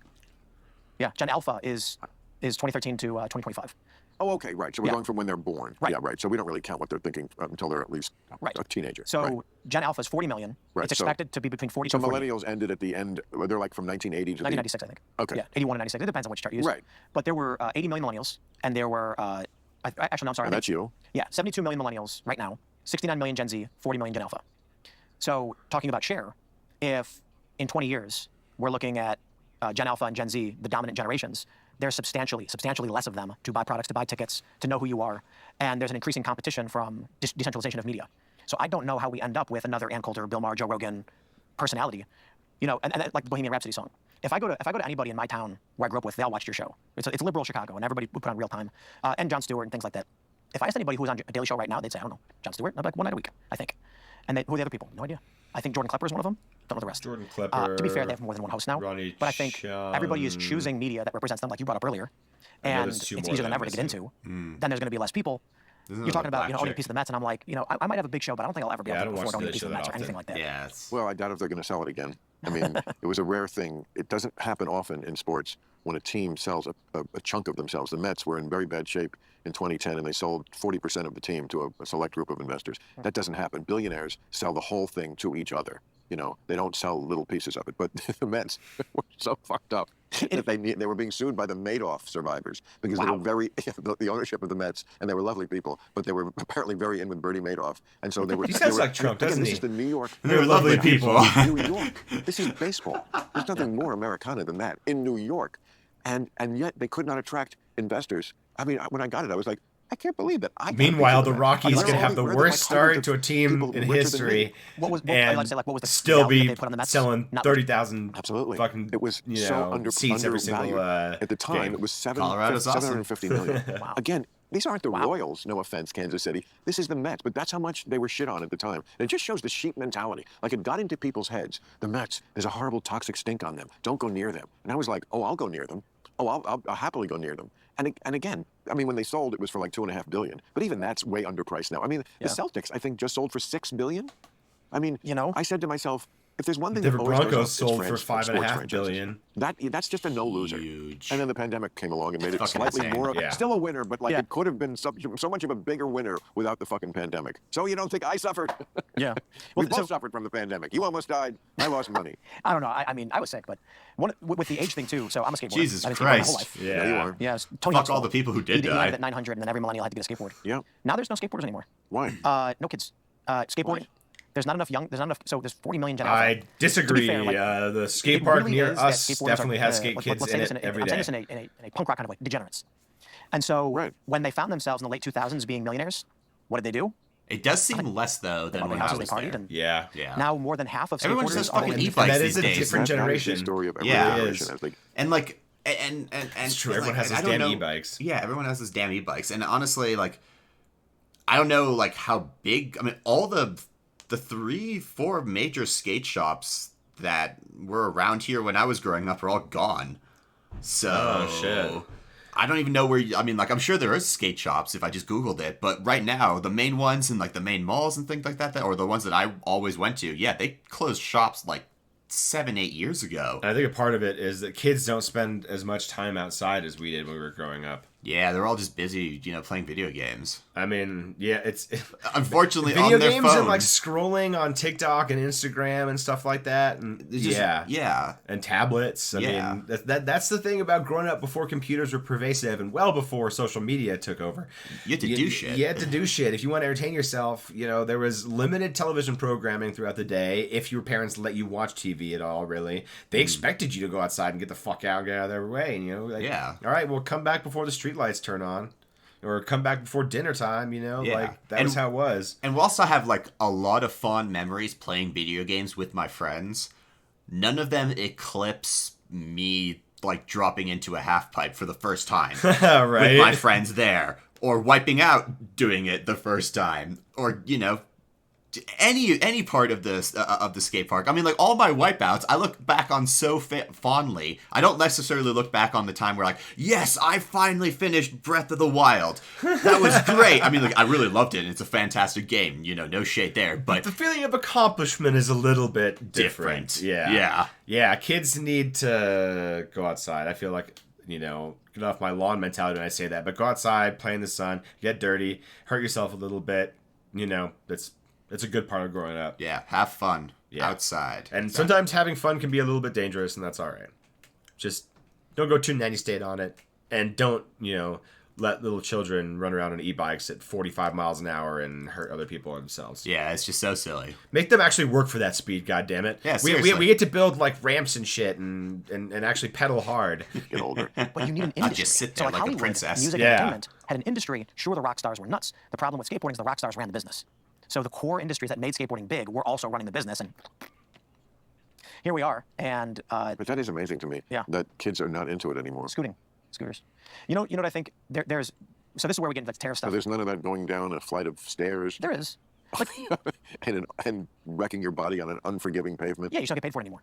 You just I don't think get- the top earner in skateboarding off of the sport alone was like 400,000 for the year, and then it immediately curls down to the top 10, made about 100. Don't you think a lot of that is just every new generation has to shit on what the previous generation did and not do anything but that? Well, maybe. The older skateboarders think that skateboarding comes and goes in waves and there's nothing you can do about it, but I don't believe that's true. It's an Olympic sport. you're going to have China. Well, actually, let me put it this way. I believe tariffs. I'm sorry, not tariffs. Free trade is one of the principal culprits for the decline in skateboarding. And the proof of that is that in Japan and China, skateboarding's never been bigger. So one of the biggest skateboard brands, probably the biggest, the premier, is called the Barracks, shut down in LA, and it shocked everybody. And they're reopening in Japan, where we offshored all of our jobs in manufacturing and the industry to China. Whoa. What? Whoa, okay. Now you're saying Japan, but then he's like talking about China. Yeah. And if you think them opening up in Japan is going to save them from their business financial woes in America, dude, Japan has an aging population really fast, and it is on the downward trajectory so economically. Dude, trying to create that link between we need free trade and that's why we're losing skateboarding. Yeah, seriously, the link there is honestly, massive. I mean, skateboarding has very little to do with trade. It's not complicated. You know, you don't need to be talking about microcontrollers from Taiwan married with advanced microplastics made in a lab in Switzerland mixed with some from bioengineered E. coli from Novo Nordisk. Like what? No, it's a plank with wheels. Yeah, it is a bearing is pretty simple technology. We've had it for a long time. Yeah, that's so funny to try to create that link between those two because it's really a stretch. Yeah, really a stretch. We don't skateboard anymore because no one imports skateboards anymore. Wait, what? Really? Now Southeast Asia has a massive booming skate culture. They even have a reality TV show, which is it's almost like cultures move and migrate and change and so how old do you think evolve you'll be when you stop a little bit? Fads? Yeah, that's what I say about basketball. I mean, I always have. I mean, look at my finger. That's a basketball injury. Wow. I don't give a shit. Yeah, rebounding. You know, when the ball hits there, it's jam. fine. It'll get better. Yeah, jams. That just happened? Yeah, about a week ago. Oh wow. You know, that's great. It's great. Yeah. It's totally worth it. I played last night. Oh yeah. You know, now when I play, I make sure I do a good 40-minute stretch before. I mean, I don't get out and then knee pads and all the things the pros wear, shit on their ankles. You want all the support you can. I got to stretch now too. What? I got to stretch now too. Yeah, you know what? Trust me, bro. 40 is nothing. You're in a great point in your life. It's great to be 40, and look, you're killing it. That's really great. And apropos to your thing about feel guilty, don't. That's stupid. If you leave here with one piece of advice, don't do that. That's dumb. Don't give up. That's the liberal in you. Don't give up. That's not the liberal in me. That's the smart guy in me. Don't give up your fucking show. That's stupid too. Keep doing. At some point they might put you out to pasture. Don't put yourself out to pasture. I can name some people who did that to themselves in this business who were like, oh, I'm going to walk away from this. Yeah, good luck. And nobody ever invites you to walk back. When you have it. You have a good piece of real estate. Just take it.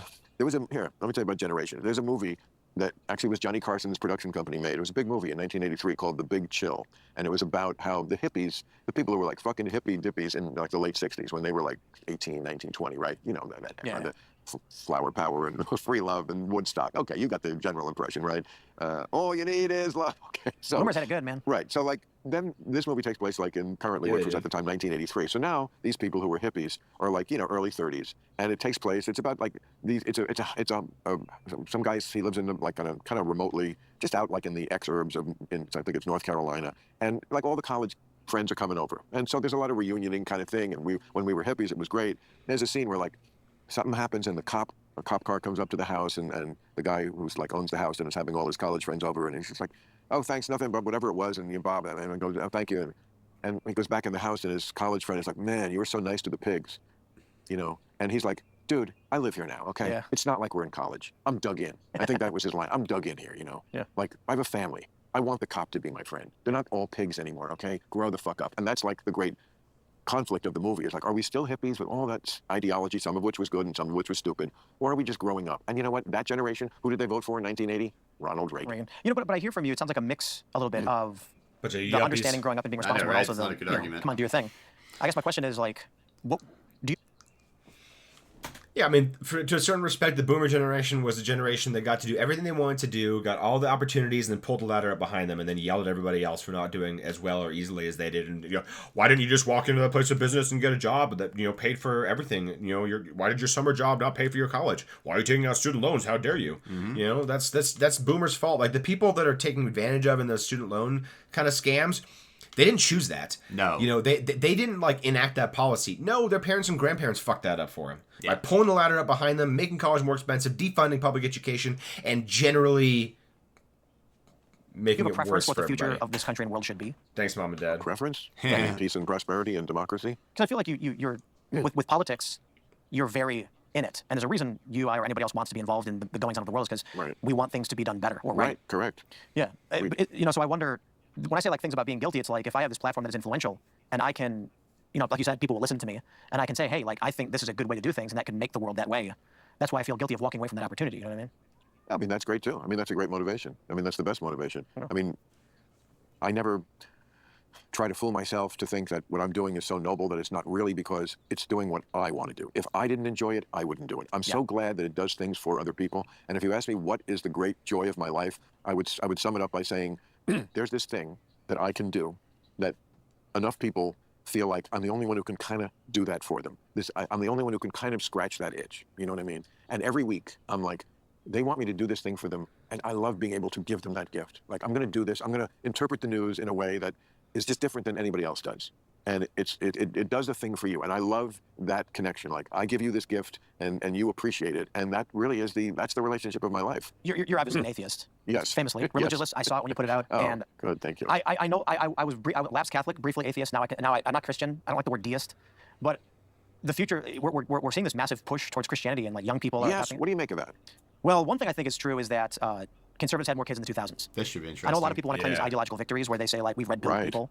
And I've pointed this out for years. No, just in like 2003, there were a couple studies that came out saying that liberals were having less kids than conservatives. Well, 20 years later, what do you expect to see? There's going to be more conservative people than liberal people just because the parents had kids. Right. I do think also that one of the more interesting trends, however, is that among Gen Z, irrespective of that, there's been a rightward ideological shift among men. Liberals are self-selecting themselves out of the population. Congratulations.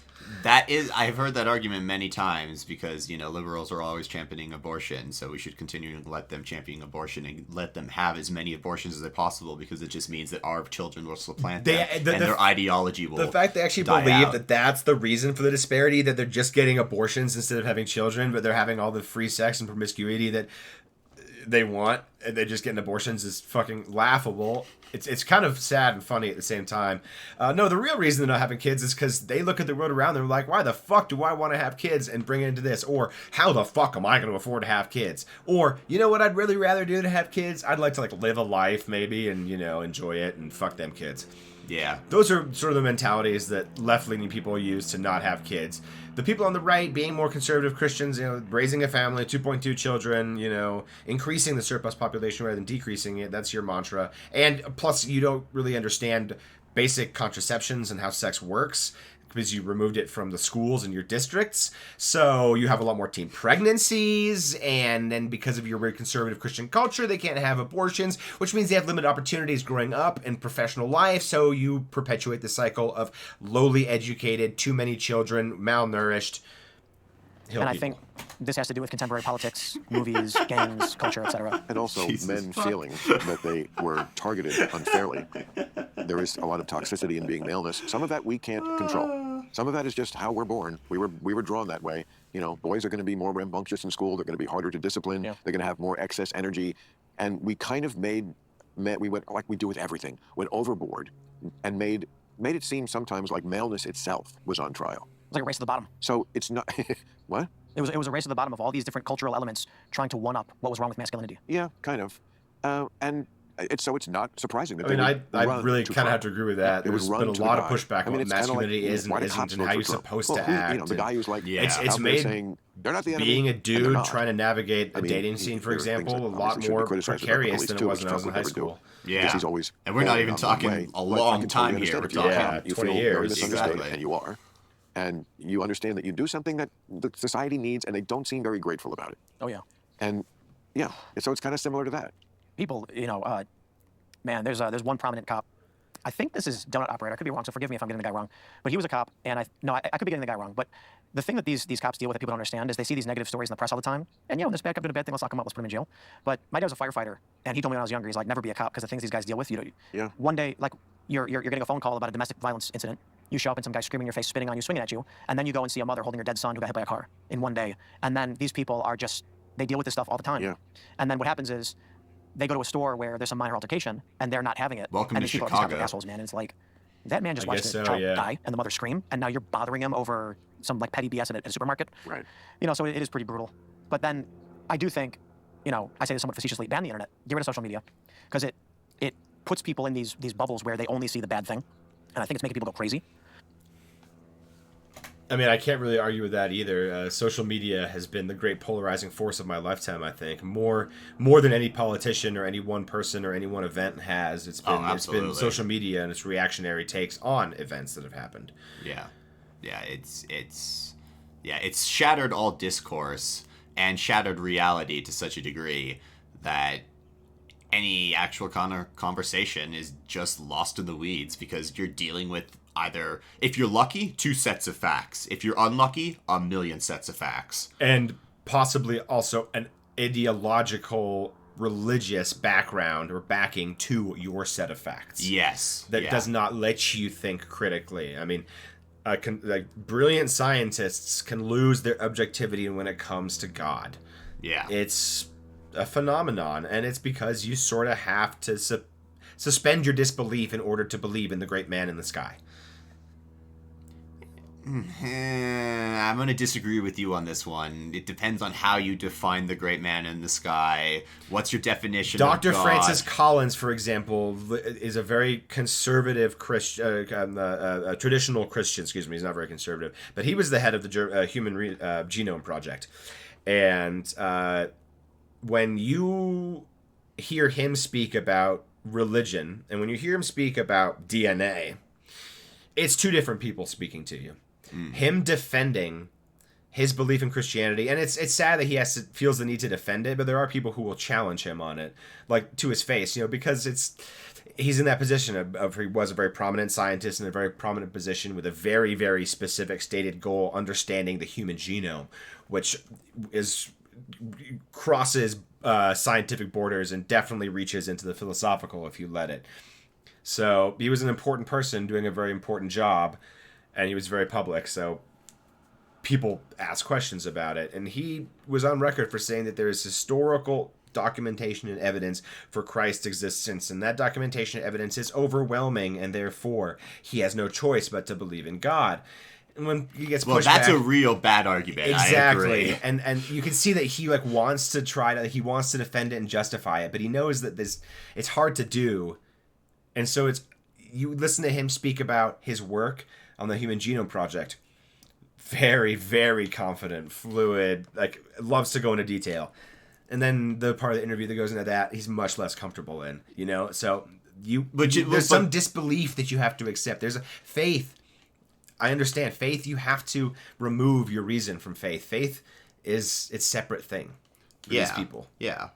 And it works for them, and he shouldn't have to defend his faith because I don't think his faith ever had anything to do with his work. Yeah, it's just because he was a public figure, people had to ask him about it. Yeah. A better response to that, instead of trying to justify it in an historical way, you could just either avoid the question or say that faith and science have nothing to do with each other in this respect, and what I believe to be the origins of the universe and God and what happens to my soul after I die has nothing to do with the human genome. Yeah, that would have been a very, very good answer. Actually, it's what I've heard. It's more variation, but I've heard that argument given by scientists who are also Christian. I mean, hell, the Vatican has an observatory. They do, yeah. They're astronomers, and they're real astronomers, doing real scientific work. So they're scientists, and they understand that there's a difference between the science they do and the faith that they work in. Yeah. I mean, Galileo and Copernicus and all these other type of people didn't stop believing their faith just because of their revolutionary... They may have really resented the people that dictated to them what their faith should be when they got thrown in prison, though. Exactly, yes. So we're talking about the younger generation, right? Here's one really interesting phenomenon in the political polarization. In the end of the 2000s on Facebook, the top content was police brutality. And there was one website that was one of the top global websites that only made articles about police brutality. Why? Hit all the algorithmic points. Shot content, justice, anger. It's like ambulance chaser shit. It's really, old, really gross. 2010. Yeah. And you go on Facebook. Maybe you're not supposed to, but you do. What do you find? BuzzFeed, Huffington Post, Mike.com. Yeah, this is that messed up social media phenomenon. Nothing but I have to agree. Unarmed black man killed.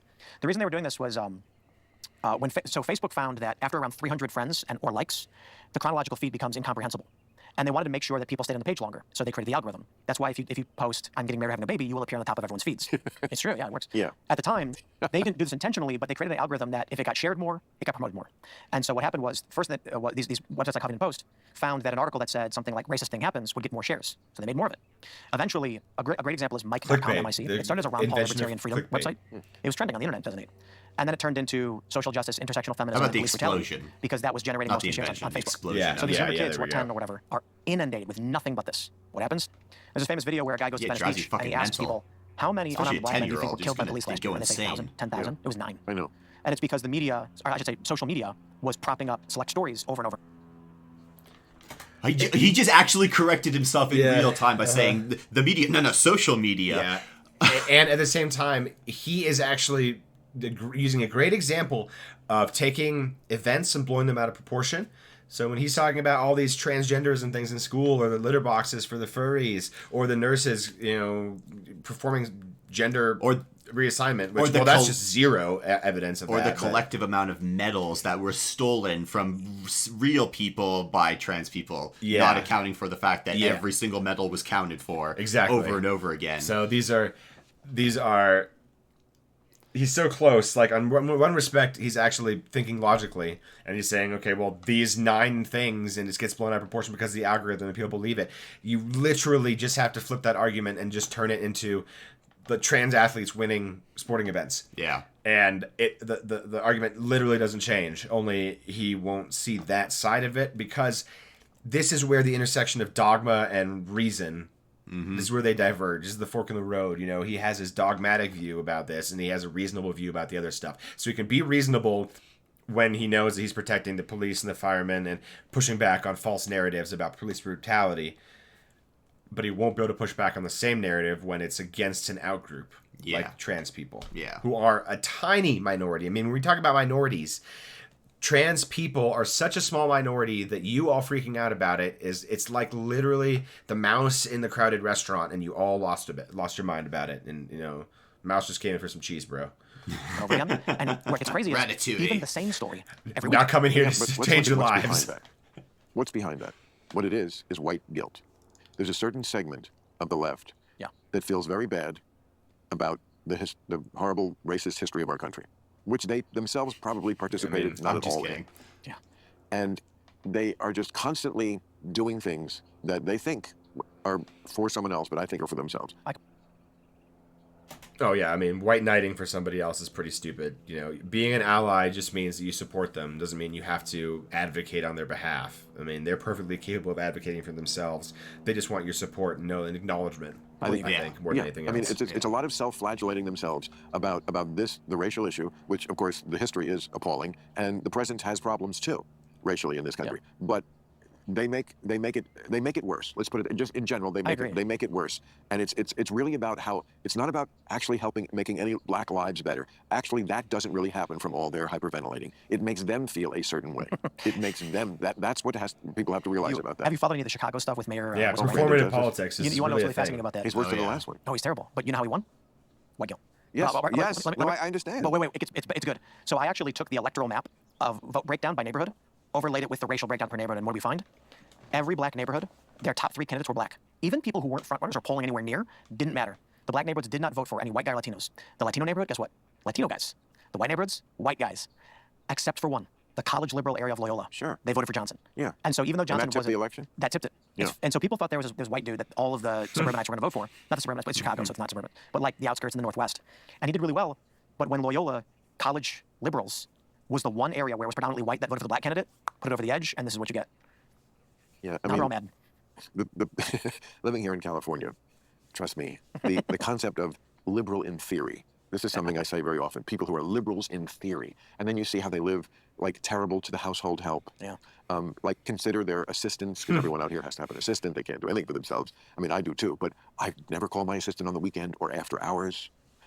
Most people here consider their assistant a 24/7 slave. That's what I mean about liberal in theory. Yeah, in theory you're a liberal, but like, how do you actually live Those your people life? are And of course, assholes. Yeah. like Fuck very them. privilegey, and they absolutely hate privilege.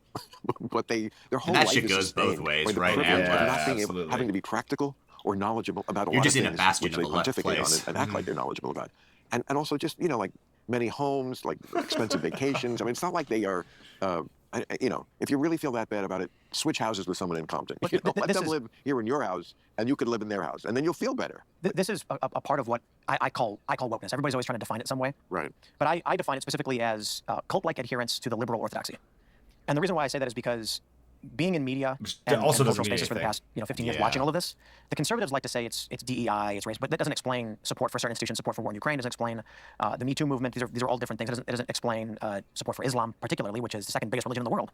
So it's not about critical theory or anything like that. It's about looking like you're virtuous. So these liberals who live the way you're describing it want to make sure that as they're seen outwardly to other liberals, they are perfectly in line with what is virtuous and right. We call it virtue signaling. But it can manifest into literally anything. Like, again, supporting the second largest religion in the world while claiming that they're oppressed, but massive. Well, I mean, there's so much to get into here. One is the word liberal, very fraught for me because I still think I'm a liberal. I think woke is a different thing. I agree, yeah. I mean, but your example about Islam is completely right, and it's one of the main reasons why the far left started to really hate me is because I call out Islam as what it is. It drives me extremely crazy defending illiberal. That's what's so ironic. What they do. I mean, you can defend the people in an awful circumstance, but don't conflate the people with their religion exclusively. Like, one is not the other. One colors their culture, absolutely, and one drives some to do awful things and allows them to justify it more. There's a way in their book to justify suicide bombings because they're fighting and they're becoming martyrs and they're fighting against an oppressive West, basically, for them. It doesn't matter. We can think of it as just Israel right now and Gaza, but no, they don't have a specific gripe with just Israel. It is the West and Western influences. Israel is just an extension of the West. It's just it's the closest target. Yeah, exactly. So if it were a bastion of atheists in the middle too, it'd be just as bad. Yeah. It'd be funny. That would. How would a bastion of atheists handle this crisis? We'll get to that. Liberals being so supportive of Hamas is because you're liberals, and these are the people. I'm sorry, but this ideology, Islam, even in its more benign forms, yes, I agree. The vast majority of Muslims, not terrorists, of course, but Islamists, which is the word we use to describe people who are not terrorists but kind of agree with the things terrorists are doing and are for, that's a much higher number. That's many millions of people. And even the rank and file, I mean, most Muslim societies live under some form of Sharia law, which no Westerner who thinks that Hamas is so great could ever live under. Your fundamental rights that you take for granted here in America, you would not have. I mean, all gay the protesters people, trans who are people, protesting in Gaza luck. against Hamas, they've all been killed. Right. They killed protesters. Women, I mean, do I have to say anything more than just if it was just that issue? How women are treated. Transes? Are you fucking kidding me? And the narrative is, when I talk to some of these academics, like the anti-woke people, they're like, well, it's because they say that, Gaza is oppressed. And I'm like, sure, but they're siding for looking for the joke there. Well, because it means you can be true to your sexuality because all trans people there are gay. They just chop off your balls or make you into a woman, so you can be with the same sex. The second biggest religion in the world, which is a Humanitarian fundamentalist. And I don't care if you practice whatever religion you want to practice, it's fine. And this is but it's how we strange to me to started claim jihad. that Islam is oppressed in any meaningful way. Well, I do care what you practice, and I totally defend to the death your right to practice whatever religion you want. Just don't lie to me and say all religions are alike. All religions are not alike, and what makes them different mostly is how fundamentalist they are. Fundamentalist means you actually believe what's in the Holy Book. I mean, there's the Quran, there's the Bible, and they're both full of nonsense. But we have learned to wink at the Bible in the West, whereas Islam, to a much greater extent, takes it very seriously. I mean, we do not have things like madrasas here, where they send kids to school and they just learn that one book. That they are not studying anything else in a madrasa. That's the meaning of it. And of course, they're segregated completely sexually. So, I mean, what's going to be the upshot of that? It's like a Handmaid's Tale, right? It's worse. I think. But, and I'm not Christian, and I have a lot of friends who are, and I don't care. But what are you? You said you were going on this before. You were like, I'm not a deist, I'm not a that's this. the thing, But you're not an atheist anymore. No, so I'm not an atheist. What do you believe in? I don't think God exists, but I don't believe in any scriptures or anything like that. I think man is fallible, and to write down books and then claim it's the word of God is So silly. you just fucking So how long were you an atheist, and what did we do wrong not to keep you? Okay. I went to Catholic school, and there you go. I went to catechism. Well, I didn't do that. At 5th grade, I left. And so what happened for me in Catholic school was they taught me nothing. They showed me a video of Adam riding a brontosaurus. I'm not joking. I went to the museum in Religulous where they have. That's pretty great, actually. Exactly. So they were trying to. So they told us at least some smartness in there in his mind. Like, okay, I know this shit is absolutely fucking whack. And I'm like, so I remember. So that's why they didn't survive. That's right. I see. One formative moment was when also a I song. asked my 5th grade teacher. Can't argue with logic. Right. So the Big Bang was we were learning it, 5th grade science. Really? Good for you. At Catholic school. And I asked my teacher, if the universe was in a single point and then expanded outward, is it possible that, I raised my hand and asked this, is it possible that at some point it stops and then comes back in? And she went, I don't know, moving on. And I was furious. Why? Who does know that? Nobody. It's called the Big Crunch theory. and it was dismissed 100 years ago. So what pissed me off was, reflecting upon it, I genuinely wanted to know what they were trying to teach. 100 years and they ago? couldn't teach me anything. So what did I do? I went on the internet and read it to myself. 1920s? And so immediately I'm like, I The mean, Big like, I Bang know. Theory? they don't know what I they're don't talking think about. that is Religion that is BS. No, I don't. I'm Yeah, done. I know. And I so know. it wasn't Yeah, like I was I've heard 15 Crunch years old. did like But this is when I the was like, reciprocal when I cycle, was but like I've never heard it probably that around 12 or like 13 is 100 when I years was ago. like, I mean, this is yeah, stupid. it might be. What are they even who talking knows? about? And like shellfish you can't eat, but they're eating it. These people don't follow this stuff. Well, But that's scripture. That's not God. And so what happened was I read about negative entropy, and it discusses the trying to simplify as much as I can. Everything tends towards entropy. entropy being randomness. Everything tends toward randomness. To a certain degree, but at some Yes. point it will become uniformity Yes, that's in the heat of that's the universe. correct. The way it was described to me when I took physics for poets, and It's some way it will become uniformity in the heat death of the universe. The heat, I guess, uniformly nothing. When all the available energy has been spent and there's no energy to create another chemical reaction, there will be nothing left. I mean, if you want to be completely reductionist about it, yeah. Cornell Yeah, University that's was like interesting. if after 6 months you don't reorganize your sock drawer, it's a mess. That's entropy, and that happens in the universe. An egg breaking? Everything happens Yeah. toward randomness, and it's true. Like you have to in your own life, you have to constantly be retarding entropy, or Right. else your life is a mess. And some people can live in a mess and clutter, and they like it. But that desk, that we've all seen, where the tuna fish sandwich is under like 3 piles of And that- paper, from 2 weeks ago. That some people live in that. I can't. I have to always Yikes. retard entropy. But so that is negative entropy, which can only exist. Yeah. in What a- is what is negative entropy? exactly what you described? Oh, fixing it. Yeah, Yeah. but that can only exist within a greater system of entropy. And so I'm reading this, and I started reading about how matter coalesces. Hydrogen becomes helium, it fuses the greater elements and things like that. The elements become compounds, chemical compounds, becomes single cellular life, becomes multicellular organisms. I kind of view it like, on top of that, fire. We know it exists, we can make it. And what is fire? It's the releasing of energy from, carbon and oxygen slammed together, and the energy gets released. And the energy was stored from solar energy, which we view as some type of fire. It's fusion, which we're watching in this. It's not really carbon and oxygen smashing together. That'd be like some weird nuclear fission thing. No, it's bonds breaking apart. High energy chemical bonds that break apart, release But energy. works similarly, right? And so then my thought was, Basic chemistry. consciousness exists. At least I can say for myself because I experience it. Wrong.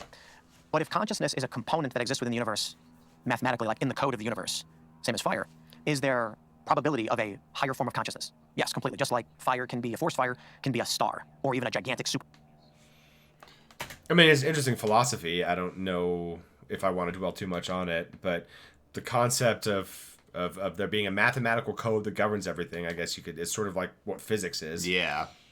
And if there's a consciousness that's built into that, I mean, we don't understand consciousness because it's like, It's a nebulous term The- that the- is undefinable and testable. yeah, how do you know? How do you test anything about consciousness? How do Yeah, you even it's- know you're fucking conscious? Yes, like, it's the brain understanding itself is such like a literal mind fuck. It makes my brain itch. Yeah. Yes, black hole. Consciousness exists in the universe as a component of the universe. Thus, the universe experiences consciousness. So I wonder if God then is not scripture-based, but that there is something beyond our singular consciousness. You get where I'm trying to go with it? I don't know. Maybe it's I think it's convoluted. really deep for a redneck. I really. I'm from Chicago. What can I say? Just fucking with you. Yeah, I mean, no, it's an mean, interesting like, I love philosophy. the way I everybody, appreciate it takes not their just shot being at the talking Bible themselves is into the what they word. just really want to believe. Yeah. And I really wanna believe. I totally respect that. No, I mean, it's a lot easier and probably healthier to have that in your back pocket, like to think, oh, and I just don't. I'm not saying- but I don't know. But I don't say it's not. You know what? That Yeah. people have this thing that atheists are dogmatic. No, we're just saying we don't know, and quite frankly, we don't really care because we don't think we're ever going to really know or be able to know. So we just kind of put it out of our heads. But we don't think it's obviously the myths that have come down to us from. I agree with that. Yeah, yeah. But I'm not trying to say that there's like a being watching over us and No, of dictating course it's something not. like that. It couldn't. I mean, It's more like the logic that is the universe, is the Einsteinian God, they call it. Viewing, our human experience and our emotions are unique to us. I mean, I've said this before, but the idea that, and I'm sure the Big Bang Theory is correct, or I guess it is. I mean, again, talk about going on faith. I just think Neil deGrasse Tyson seems smarter than my pastor when I was a kid. I mean, my priest is. And so I guess but the idea that all of matter in the universe, which is just, I can't even go into how big it is, was just fit into something like tiny, like, and just explode. Like, first of all, why do it that way? It just seems silly. I think it's wrong. And you don't believe in the Big Bang Theory? No. What about the show? The show was terrible. And if you take the laugh track, it didn't work. But let me elaborate. Science Yes. is, Thank you, Tim.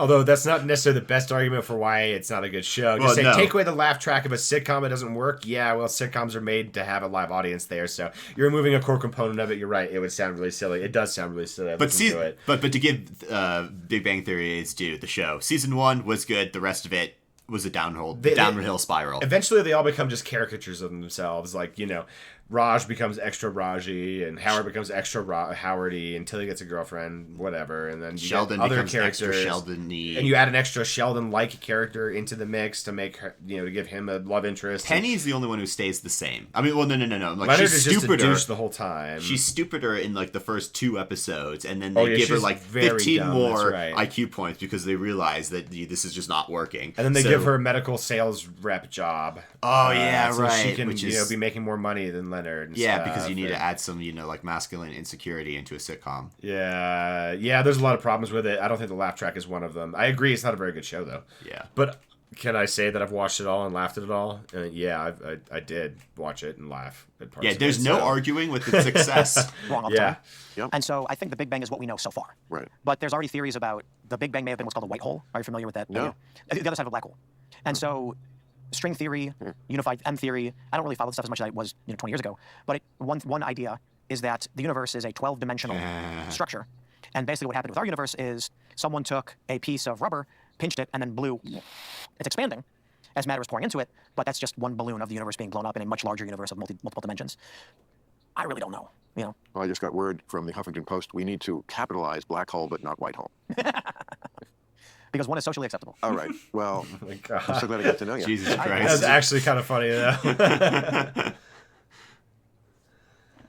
All right. Well, this was a lot less political than I anticipated it being. Therefore, it generated a lot less discussion. So I think it was an interesting, sort of lighthearted, very topical, not very deep conversation. They skirted around the topics of contention.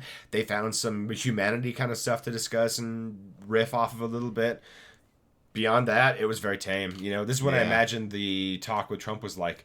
Not actually talking about real politics or issues, just sort of skirting around pleasantries and, Bill Maher saying that he'd like a drink and a smoke while Trump pops an Adderall. I don't know. Yeah, but I would also say, though, that this does kind of it's a nice flip side, because if it was all political and contentious, I mean, it would have been a lot more entertaining for us to watch and yell at both of them potentially and dissect it.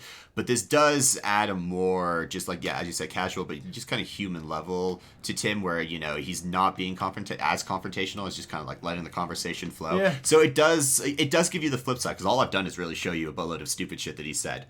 And there's plenty of it. So Yeah. that my opinion is colored by the opinions that he wishes to express publicly and tout. So I don't think my opinions of him are in any way changed by this. I just saw a more different part rounded of him. context. Yeah, exactly. Like, he's a human being that I can't caricaturize quite as well anymore. Yeah, and you also got to see Bill, forget his train of thought multiple times. Which, marijuana, It will do it. booze. I'm not sure which is more at fault. I'm going to say alcohol. I'm going to say alcohol, too. Alcohol lets you ramble. Booze makes you forget. Fuck. I know. Sorry, alcohol makes you ramble. Weed makes you forget. I don't know which it is. But It's we a haven't had confluence any of the two. freaking problems. What? Exactly. And with that, guys, do like, comment, and subscribe down below. And we will catch you guys next time on Dicecast.